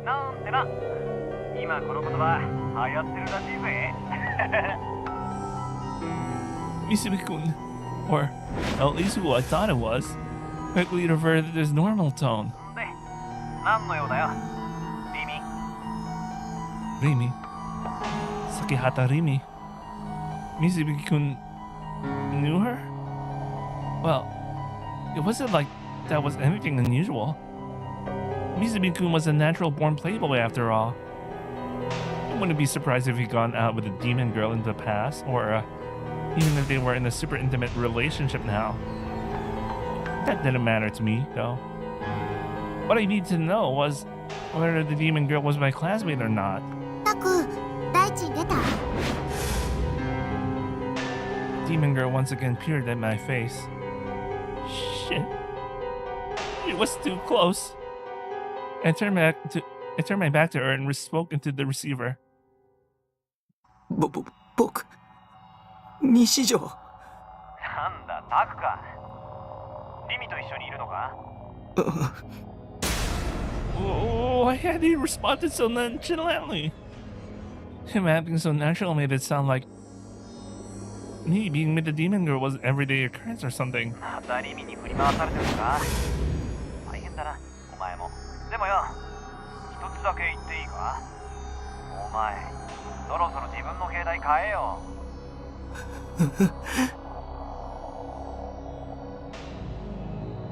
Was the other person on the other end really Misumi-kun? For example, there was the possibility that the demon girl had made a phone call to someone who only sounded like Misumi-kun. Maybe This person who sounded like Misumi-kun was just another underling of hers, and he was only pretending to be Misumi-kun in order to trick me. I'm starting to doubt anything and everything. I didn't know what was true and what was a lie. Hold on. What the hell kind of a trap was the demon girl trying to make me fall into anyway? Why bother with a trap this elaborate? In a situation like this, wouldn't it be easier and quicker for her to just go ahead and kill me already? Or was there some kind of reason behind it? Some kind of prerequisite saying she had to trick me, or even if it meant taking it this slow? No. Maybe it was some hidden camera type thing spearheaded by Misumi-kun. The girl wasn't actually my classmate, but Misumi-kun's girlfriend, and he sent her here in order to screw with me. Fucking as if that were the case, how the hell would I explain everything that happened at the crucifixion crime scene? ね、タク、なんか用か？俺としては野郎からの電話なんてあんま嬉しくねえんだけどね。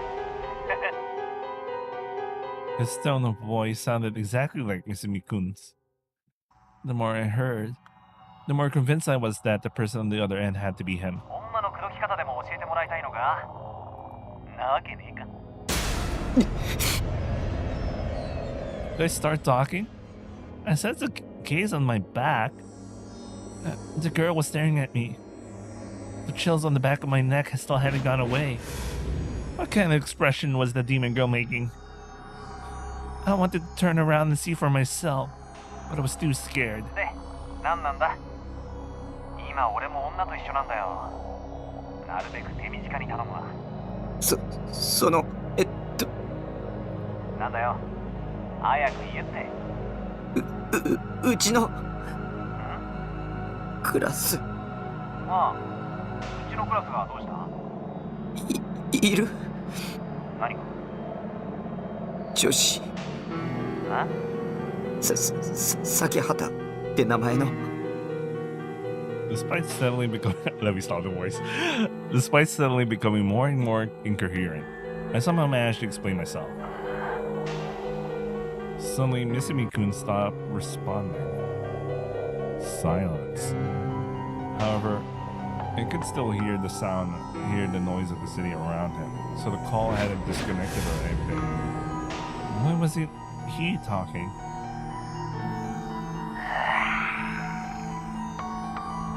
Next thing I heard was an extremely exaggerated sigh. ゲーム脳じゃねえの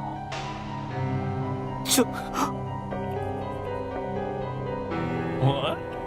Where did that come from? Not only was it completely out of left field, but he brought up that bullshit condition that had been coined despite having no scientific backing whatsoever. それってリミのことだろ？リミの携帯でかけてきてるくせに何バカなこと言ってんだお前。わかった。お前もしかしてリミに何か指図されてんだろ？いたずらか？ドッキリか？じゃあリミに伝えといてくれ。お前の低レベルのドッキリに引っかかるほど俺はバカじゃねえってな。本当？何が？本当にクラスメイト。お前な、たまにしか学校来ねえから忘れちまったか？俺はともかくお前は1年の時から同じクラスだろ？お前だって3人で一緒に映画見に行ったじゃねえか。I couldn't comprehend what the person that sounded like Misumi-kun was saying. He said the demon girl and I had been in the same class since first year, and that the three of us had seen the movie together pretty recently. But when exactly? 俺がお前とダチになったのだって。最初はリミに付き合わされたのがきっかけだったしな。俺と同じでリミも物好きだからよ。ニートのお前を気にかけてやってるのは世界広しといえど俺とリミぐらいだぜ。あ、それは言い過ぎか。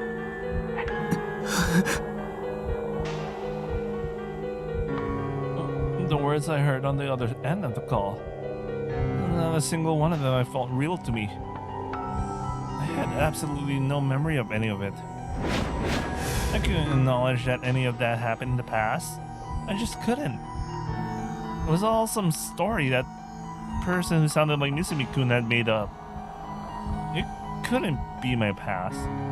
My past could only be established as true if a person remembered it. So, if I didn't remember it, it wasn't true. っていうかリミってマジで女っ気ないよね。僕これは相手君は誰だ？お前はマジでおかしくなった。俺のことまで忘れたわけか？ゲームやりすぎ。Unable to take it anymore, I hung up the phone.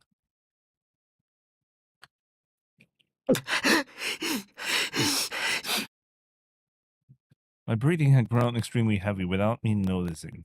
The sweat that had been beading on my forehead showed no signs of stopping.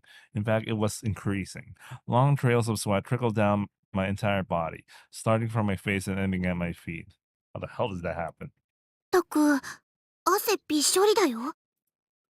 A demon girl, looking worried about me, calmly offered me a handkerchief.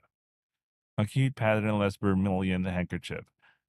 There was a faint floral scent to it. Instead of taking it, I attempted to somehow maintain my composure and organize my thoughts about everything that was happening. But in the end, it didn't go too well. I was doubting anything and everything, causing all my thoughts to rapidly churn together in a chaotic whirlpool. Sighing in minor disappointment, the demon girl put away her handkerchief, and then, with a triumphant look on her face, she asked a question. で、大臣はなんて？ She was acting like she already knew the answer. I couldn't afford to answer her. What was she?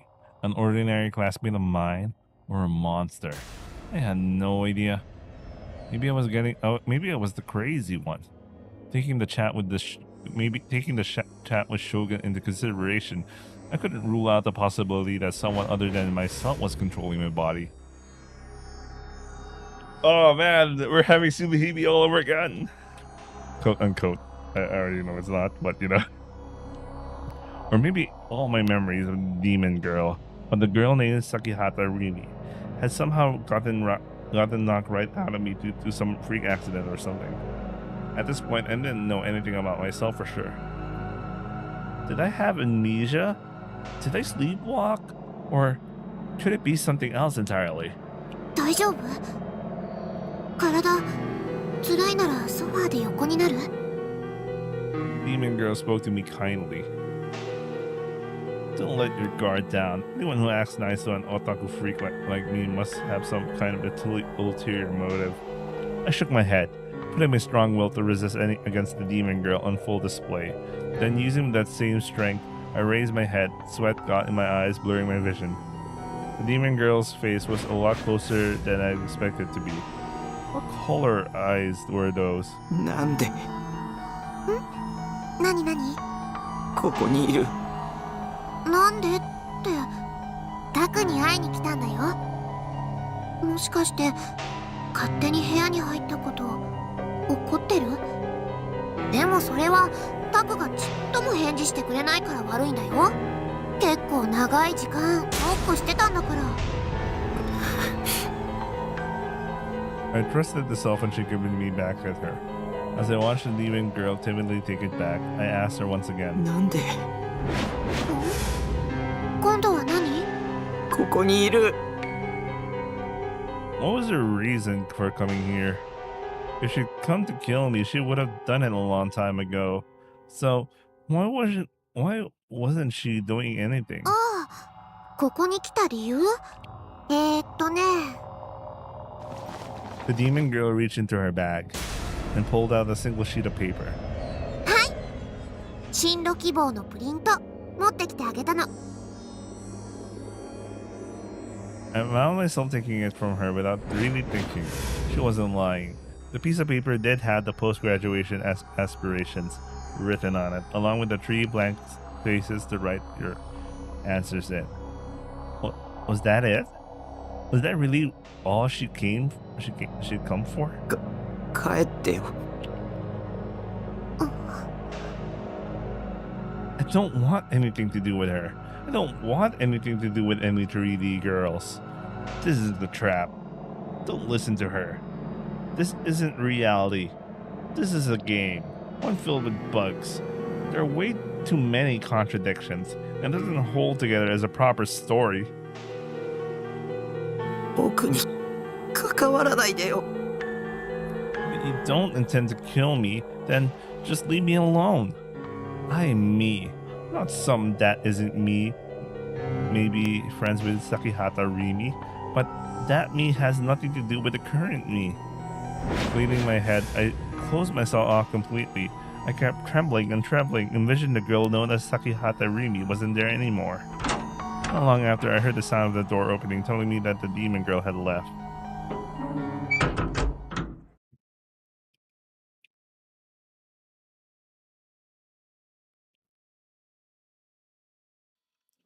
Yo, isn't that Arkwade? That's Arkwade, right? Over there. Yeah, that's Arkwade. I thought Arkwade. Wait, where's Saber? Wasn't it? Didn't he own the Saber figure? Oh, what the hell? Anyway. Yeah, that's Arkwade. In the midst of the pitch black room, the pale light of the PC monitor cut through the darkness.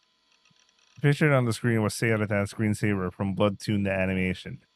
While there had been a girl by the name of Sakihata Rimi present in the container half a day prior, the only figure that remained was the container's owner, Nishijo Takumi.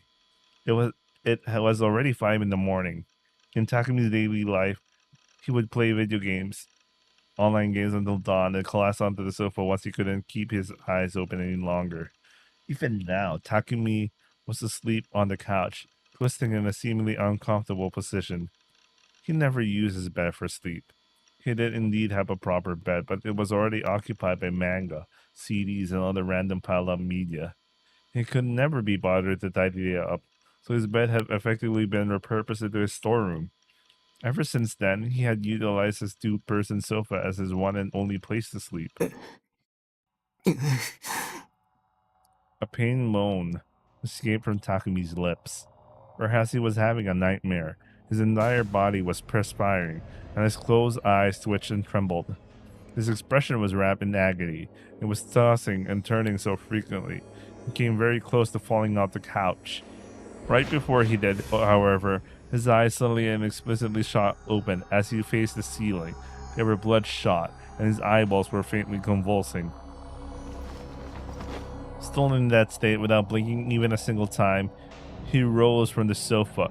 He slowly staggered toward the PC. Without sitting down, he moved the mouse as soon as he stood before the desk. The screensaver disappeared, and his desktop showed itself. The pale light of the monitor shone in Takumi's face, illuminating his horrified, vacant expression. His body swayed back and forth, and his mouth hung slightly ajar. Drool seemed to seep down his chin. His current state was a textbook example of sleepwalking. The delirious boy launched a web browser and opened ad channel. His movement itself was languid and slow, but he showed no hesitation in selecting a thread from the board related to New Gen. The board lists a total of around 60 threads, and Takumi slowly opened each of them one by one. And then, with his eyes remained glued to the monitor, he began to type. He repeated this action for each and every thread. His posts were not particularly long, only housing a few characters each, but they were all composed of the exact same sentence. Whose eyes are those eyes? Shogun.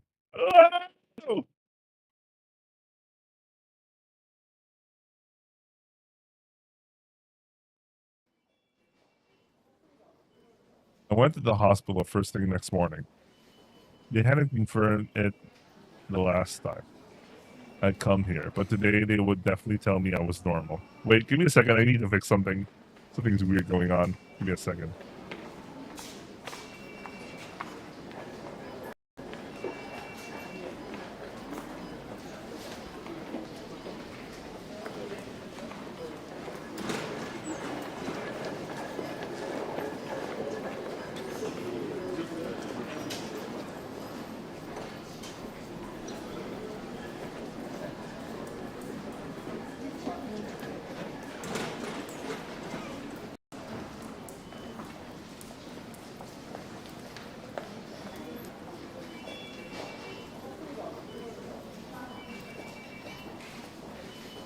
All right. Where did the game go? Where did it disappear?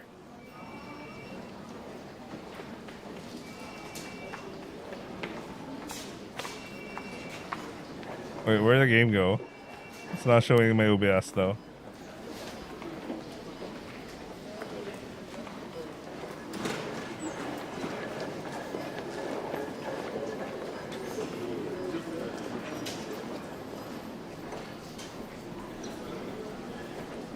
Oh, there you go. Okay, I accidentally clicked on the Windows capture instead of like the text for, so I could say BRB or whatever. We're back anyway. It's really quick. So for some reason my audio kind of sounded messed up for some reason, but it's only on my end, so you guys don't hear like the weird thing on my audio. Anyway, let's continue. They hadn't confirmed it the last time I'd come here, but today they would definitely tell me I was normal. Dr. Takashina would remember me. I'd tell him, "It's me, Nishijo. I was your patient until around 4 years ago." Then he'd tell me everything I needed to hear. I wasn't the crazy one. It was the demon girl and Misumi-kun. They were the crazy ones. That was definitely what he was gonna say. This hospital opened 8 in the morning, which was a little bit earlier than regular hospitals. That was the reason why they'd show up right when it opened, and yet the seats in the lobby were already filled with countless middle-aged people or older. What the hell? Why? The hospital just opened, so why were there so many people here? Don't you bastard know head starts are unfair? Come on, time like you're supposed to, assholes. As I continued to insult them in my head, I had no choice but to wait.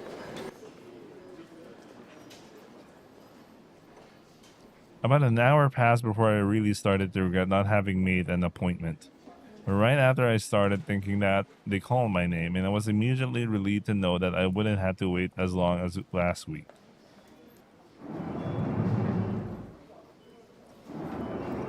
Except the one waiting for me in the examination room wasn't Dr. Takashina, but some white-haired old man that I had never seen before. 高階先生は Noticing my confusion, the nurse standing right behind him, I think her name was Hazuki-san, gave an apologetic look. 高階先生はもういません。 He... what? もういないというか、過労がたたって先週末に倒れてしまわれてね。今週はそれでずっと休みだよ。What?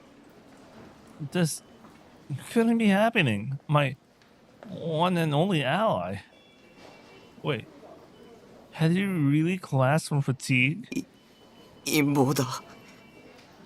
悪魔女の Here we 陰 go. 謀だ。 Conspiracy.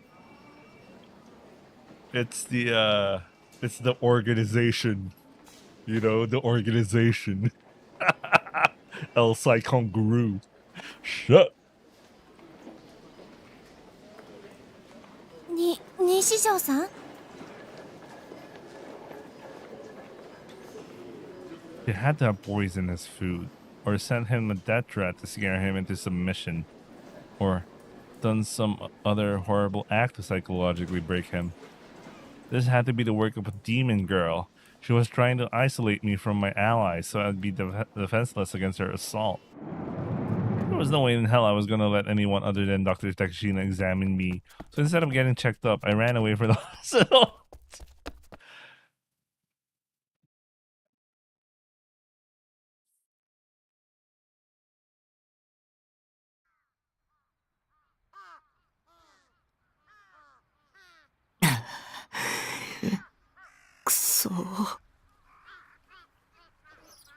Leaning on the fence at the edge of the roof, I blankly stared up at the sky.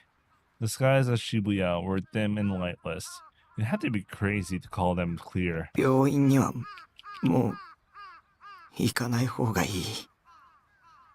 The demon girl's net was tightening around me. Maybe I had already nowhere to run.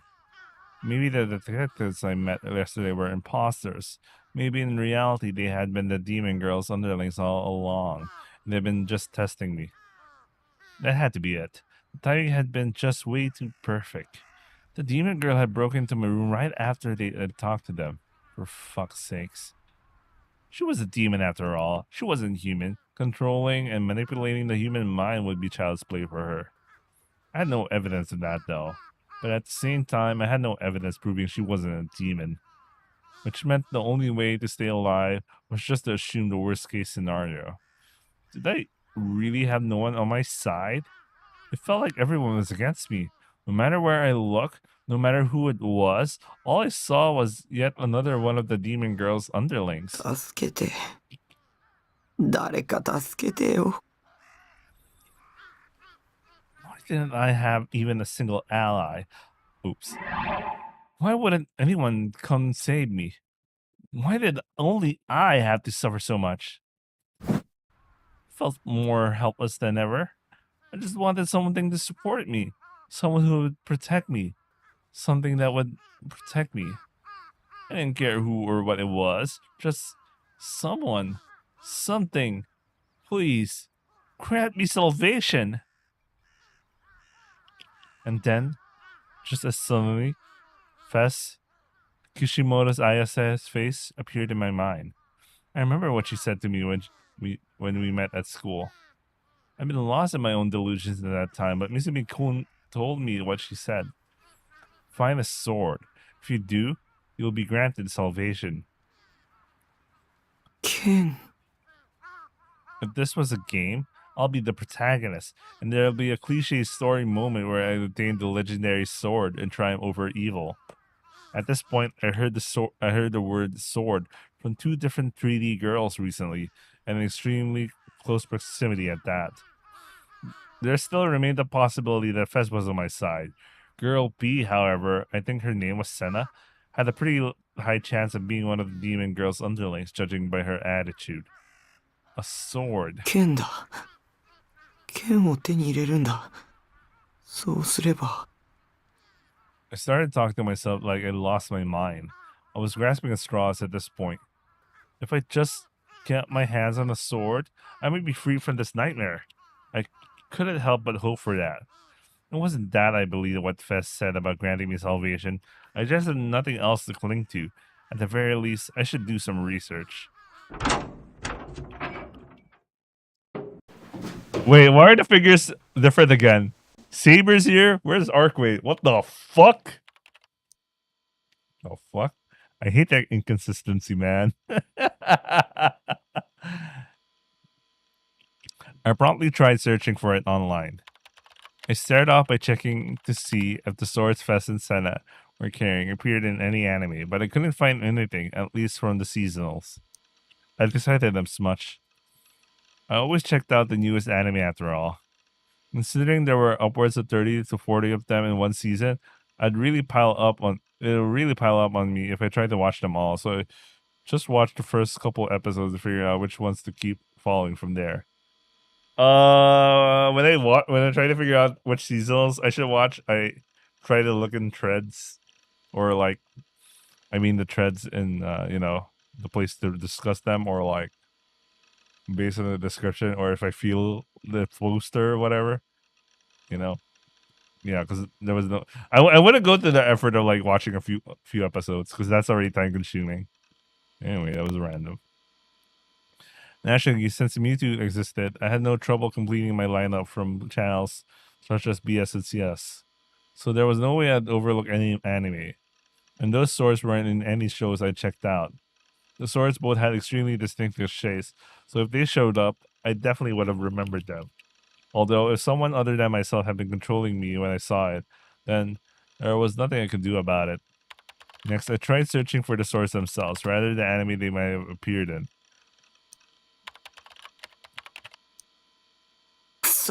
ほとんどがゲームの攻略サイトじゃんか。 Yo, it's Saber. What happened to Arkwade? And look, it's Ryder. Holy shit, it's Ryder. Where's their Sayotatan figure? Terms I knew well. such as ESO Shangri-La Edge, kept popping up. I was making no progress. For fuck's sake, I was supposed to be able to find it quickly. I had a feeling that Senna had used a more concrete name for it, but what had it been? Remember, the nightmare won't end unless you remember. 答えろ。見えるんだな。Yo, it's Kasa. ディソードが。The D sword. ディソード。That was it. She called it a D sword. I quickly typed it in and ran a search.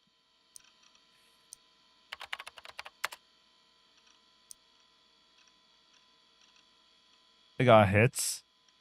Only 2 of them though. Even so, I was already starting to think of those 2 sides as my road to myself, 2 links to my road to salvation. Holding back my excitement, I clicked on the top one first. Shit, the page was down. Damn it, what the hell? Okay, calm down. Go back and look at the cache.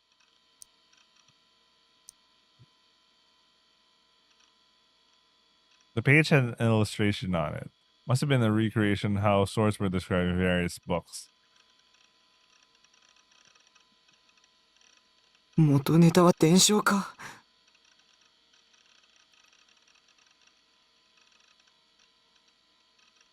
でもセナって女が持ってたのに比べるとこっちは随分地味だな。Why did it have to be such a niche sword to begin with? I mean, why could it have been a sword like Excalibur or Kusanagi? You know, swords that were actually a big deal. No, this wasn't designed to piss and moan.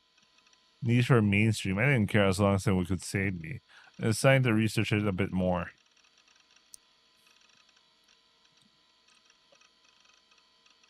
Continuing, I click on the second link. The words "I bought a D sword" caught my eye specifically. Were D swords something you could buy? 2007. That was a different time. The blog owner seemed to be male, so I could deduce that it couldn't be the demon girl or Senna.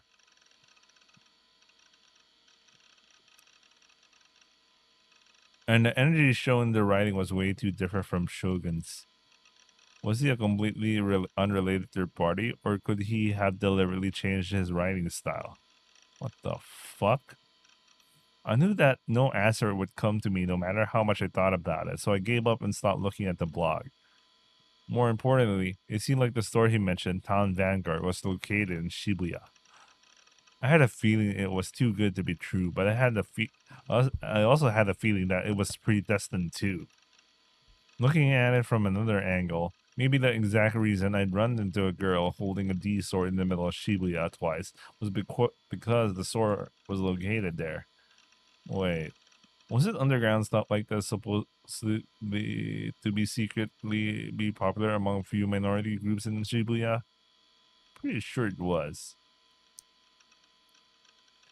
Anyway, I went ahead and ran a search for Town Vanguard. It didn't seem to have an official site, but I did find a preview image of it on an online map. It didn't have an official website. That probably meant they didn't take online orders. I tried searching for them as a seller on Taboo auctions, but I didn't find anything, which meant that I would have to go to the store in person. I really didn't want to go outside, but... 剣は手に入れなくちゃ。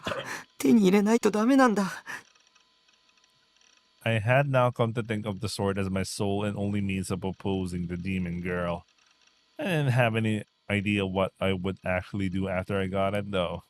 I certainly wasn't brave enough to kill her with it, not even close. Even so, I had hoped that if I got my hands on a sword, I would be released somewhat from the terror that was tormenting me. The D sword would be my protective charm, something I could depend on. There was something strangely alluring about that sword.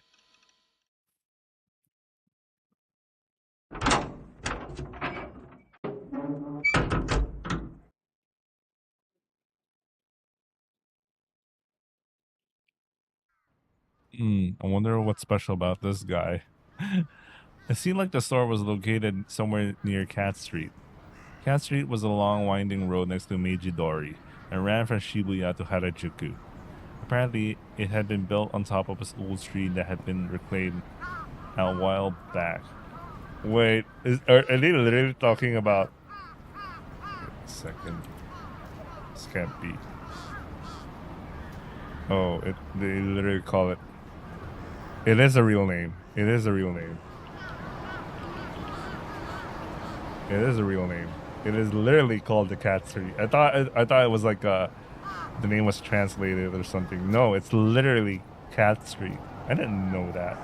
I probably passed by it and I didn't even notice it was called Cat Street because I went around Harajuku before. So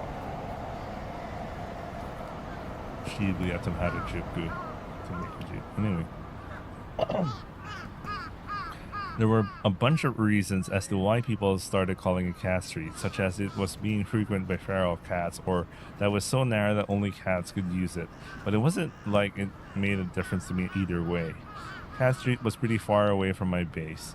It took about 15 to 20 minutes to get there on foot. It would be faster by bike, but unfortunately I didn't have one. I decided to take a route that went past the front of train station, then through Shoto via cutting to Miyashita Park. Quickening my pace a bit, I crossed the overpass that went over Meiji-dori.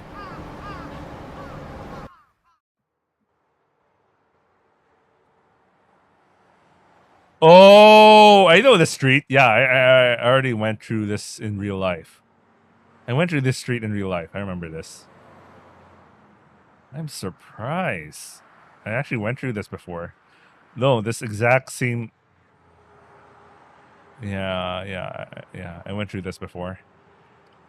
I was like, yeah, this reminded... Yeah, I went through this before in real life. Anyway. Phew, when I finally arrived, I was starting to get really impatient. The sheer distance was pissing me off.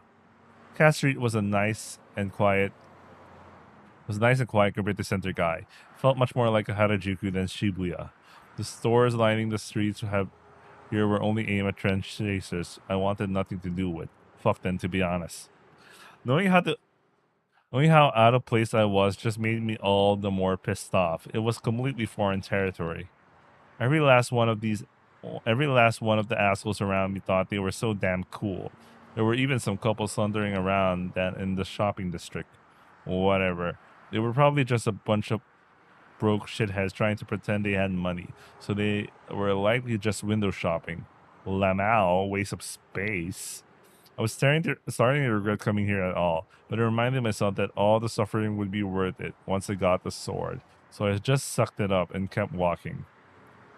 In order to avoid eye contact with anyone, I kept my eyes firmly strained on my map as I walked toward my destination. Town Vanguard was deep in the narrow side road that split off from Cat Street. ここか。 Even though I had only gone one side street away from the main road, the atmosphere had changed dramatically. It was a narrow, cramped, filthy alley that no car could travel through. Yeah, that's the thing about like Tokyo for some reason. Yeah, the moment you go out of like a main street, it's so totally different. The vibes are so different, man. The street was lined with wooden houses, out-of-business stores with closed shutters, and inevitable spray-painted graffiti that covered said shutters. Despite how nice it looked from the outside with all its high-class name brand stores, Cat Street 2 was nothing more than a superficial facade. There you go. This is actually accurate. And behind the facade lay a whole host of broken down, mercilessly discarded junk heaps. Then again, I couldn't stand the place either way. Both the bullshit and the truth were foreign territory for me. The only home for me was ESL. Even for the back streets, though, Town Vanguard had an even smaller, darker atmosphere than I was expecting. I was finally starting to get why the blogger had called it shady. Even though an open sign was hanging on the door, it didn't exactly look like the business was booming. Wait, give me a second.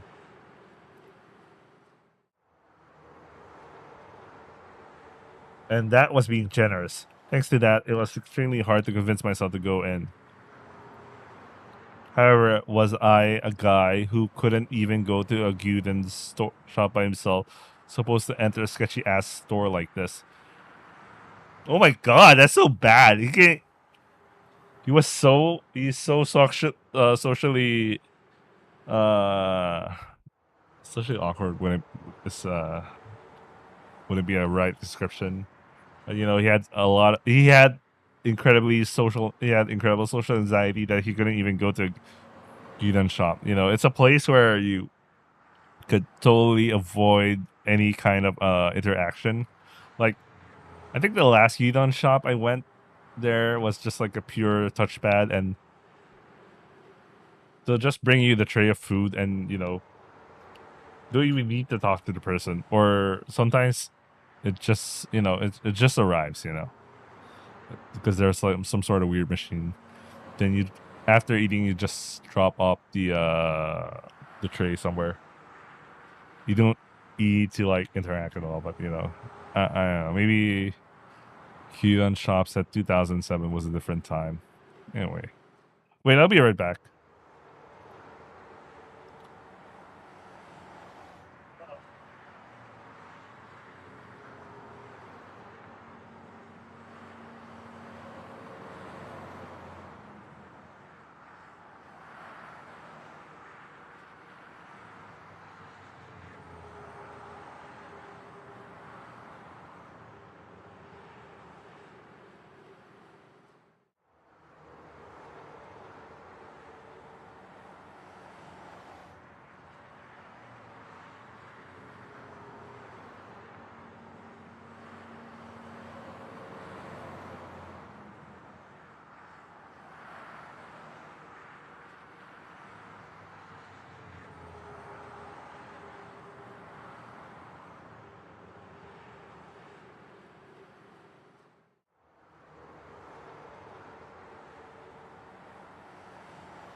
All right. I feel like I'm extreme right now. For some reason, I'm not feeling too well. I mean, for the past few days, it was kind of like that, but suddenly I'm so tired. Anyway, we'll do more of this, especially tomorrow and over the weekend. You know, where I wanna actually get through this story. So yeah. Let me see.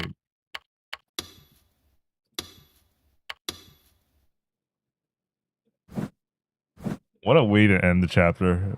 Literally saying, I want to go home. I'm feeling tired. I can't do anything about it. Anyway, I hope you guys enjoyed watching, and I'll see you guys on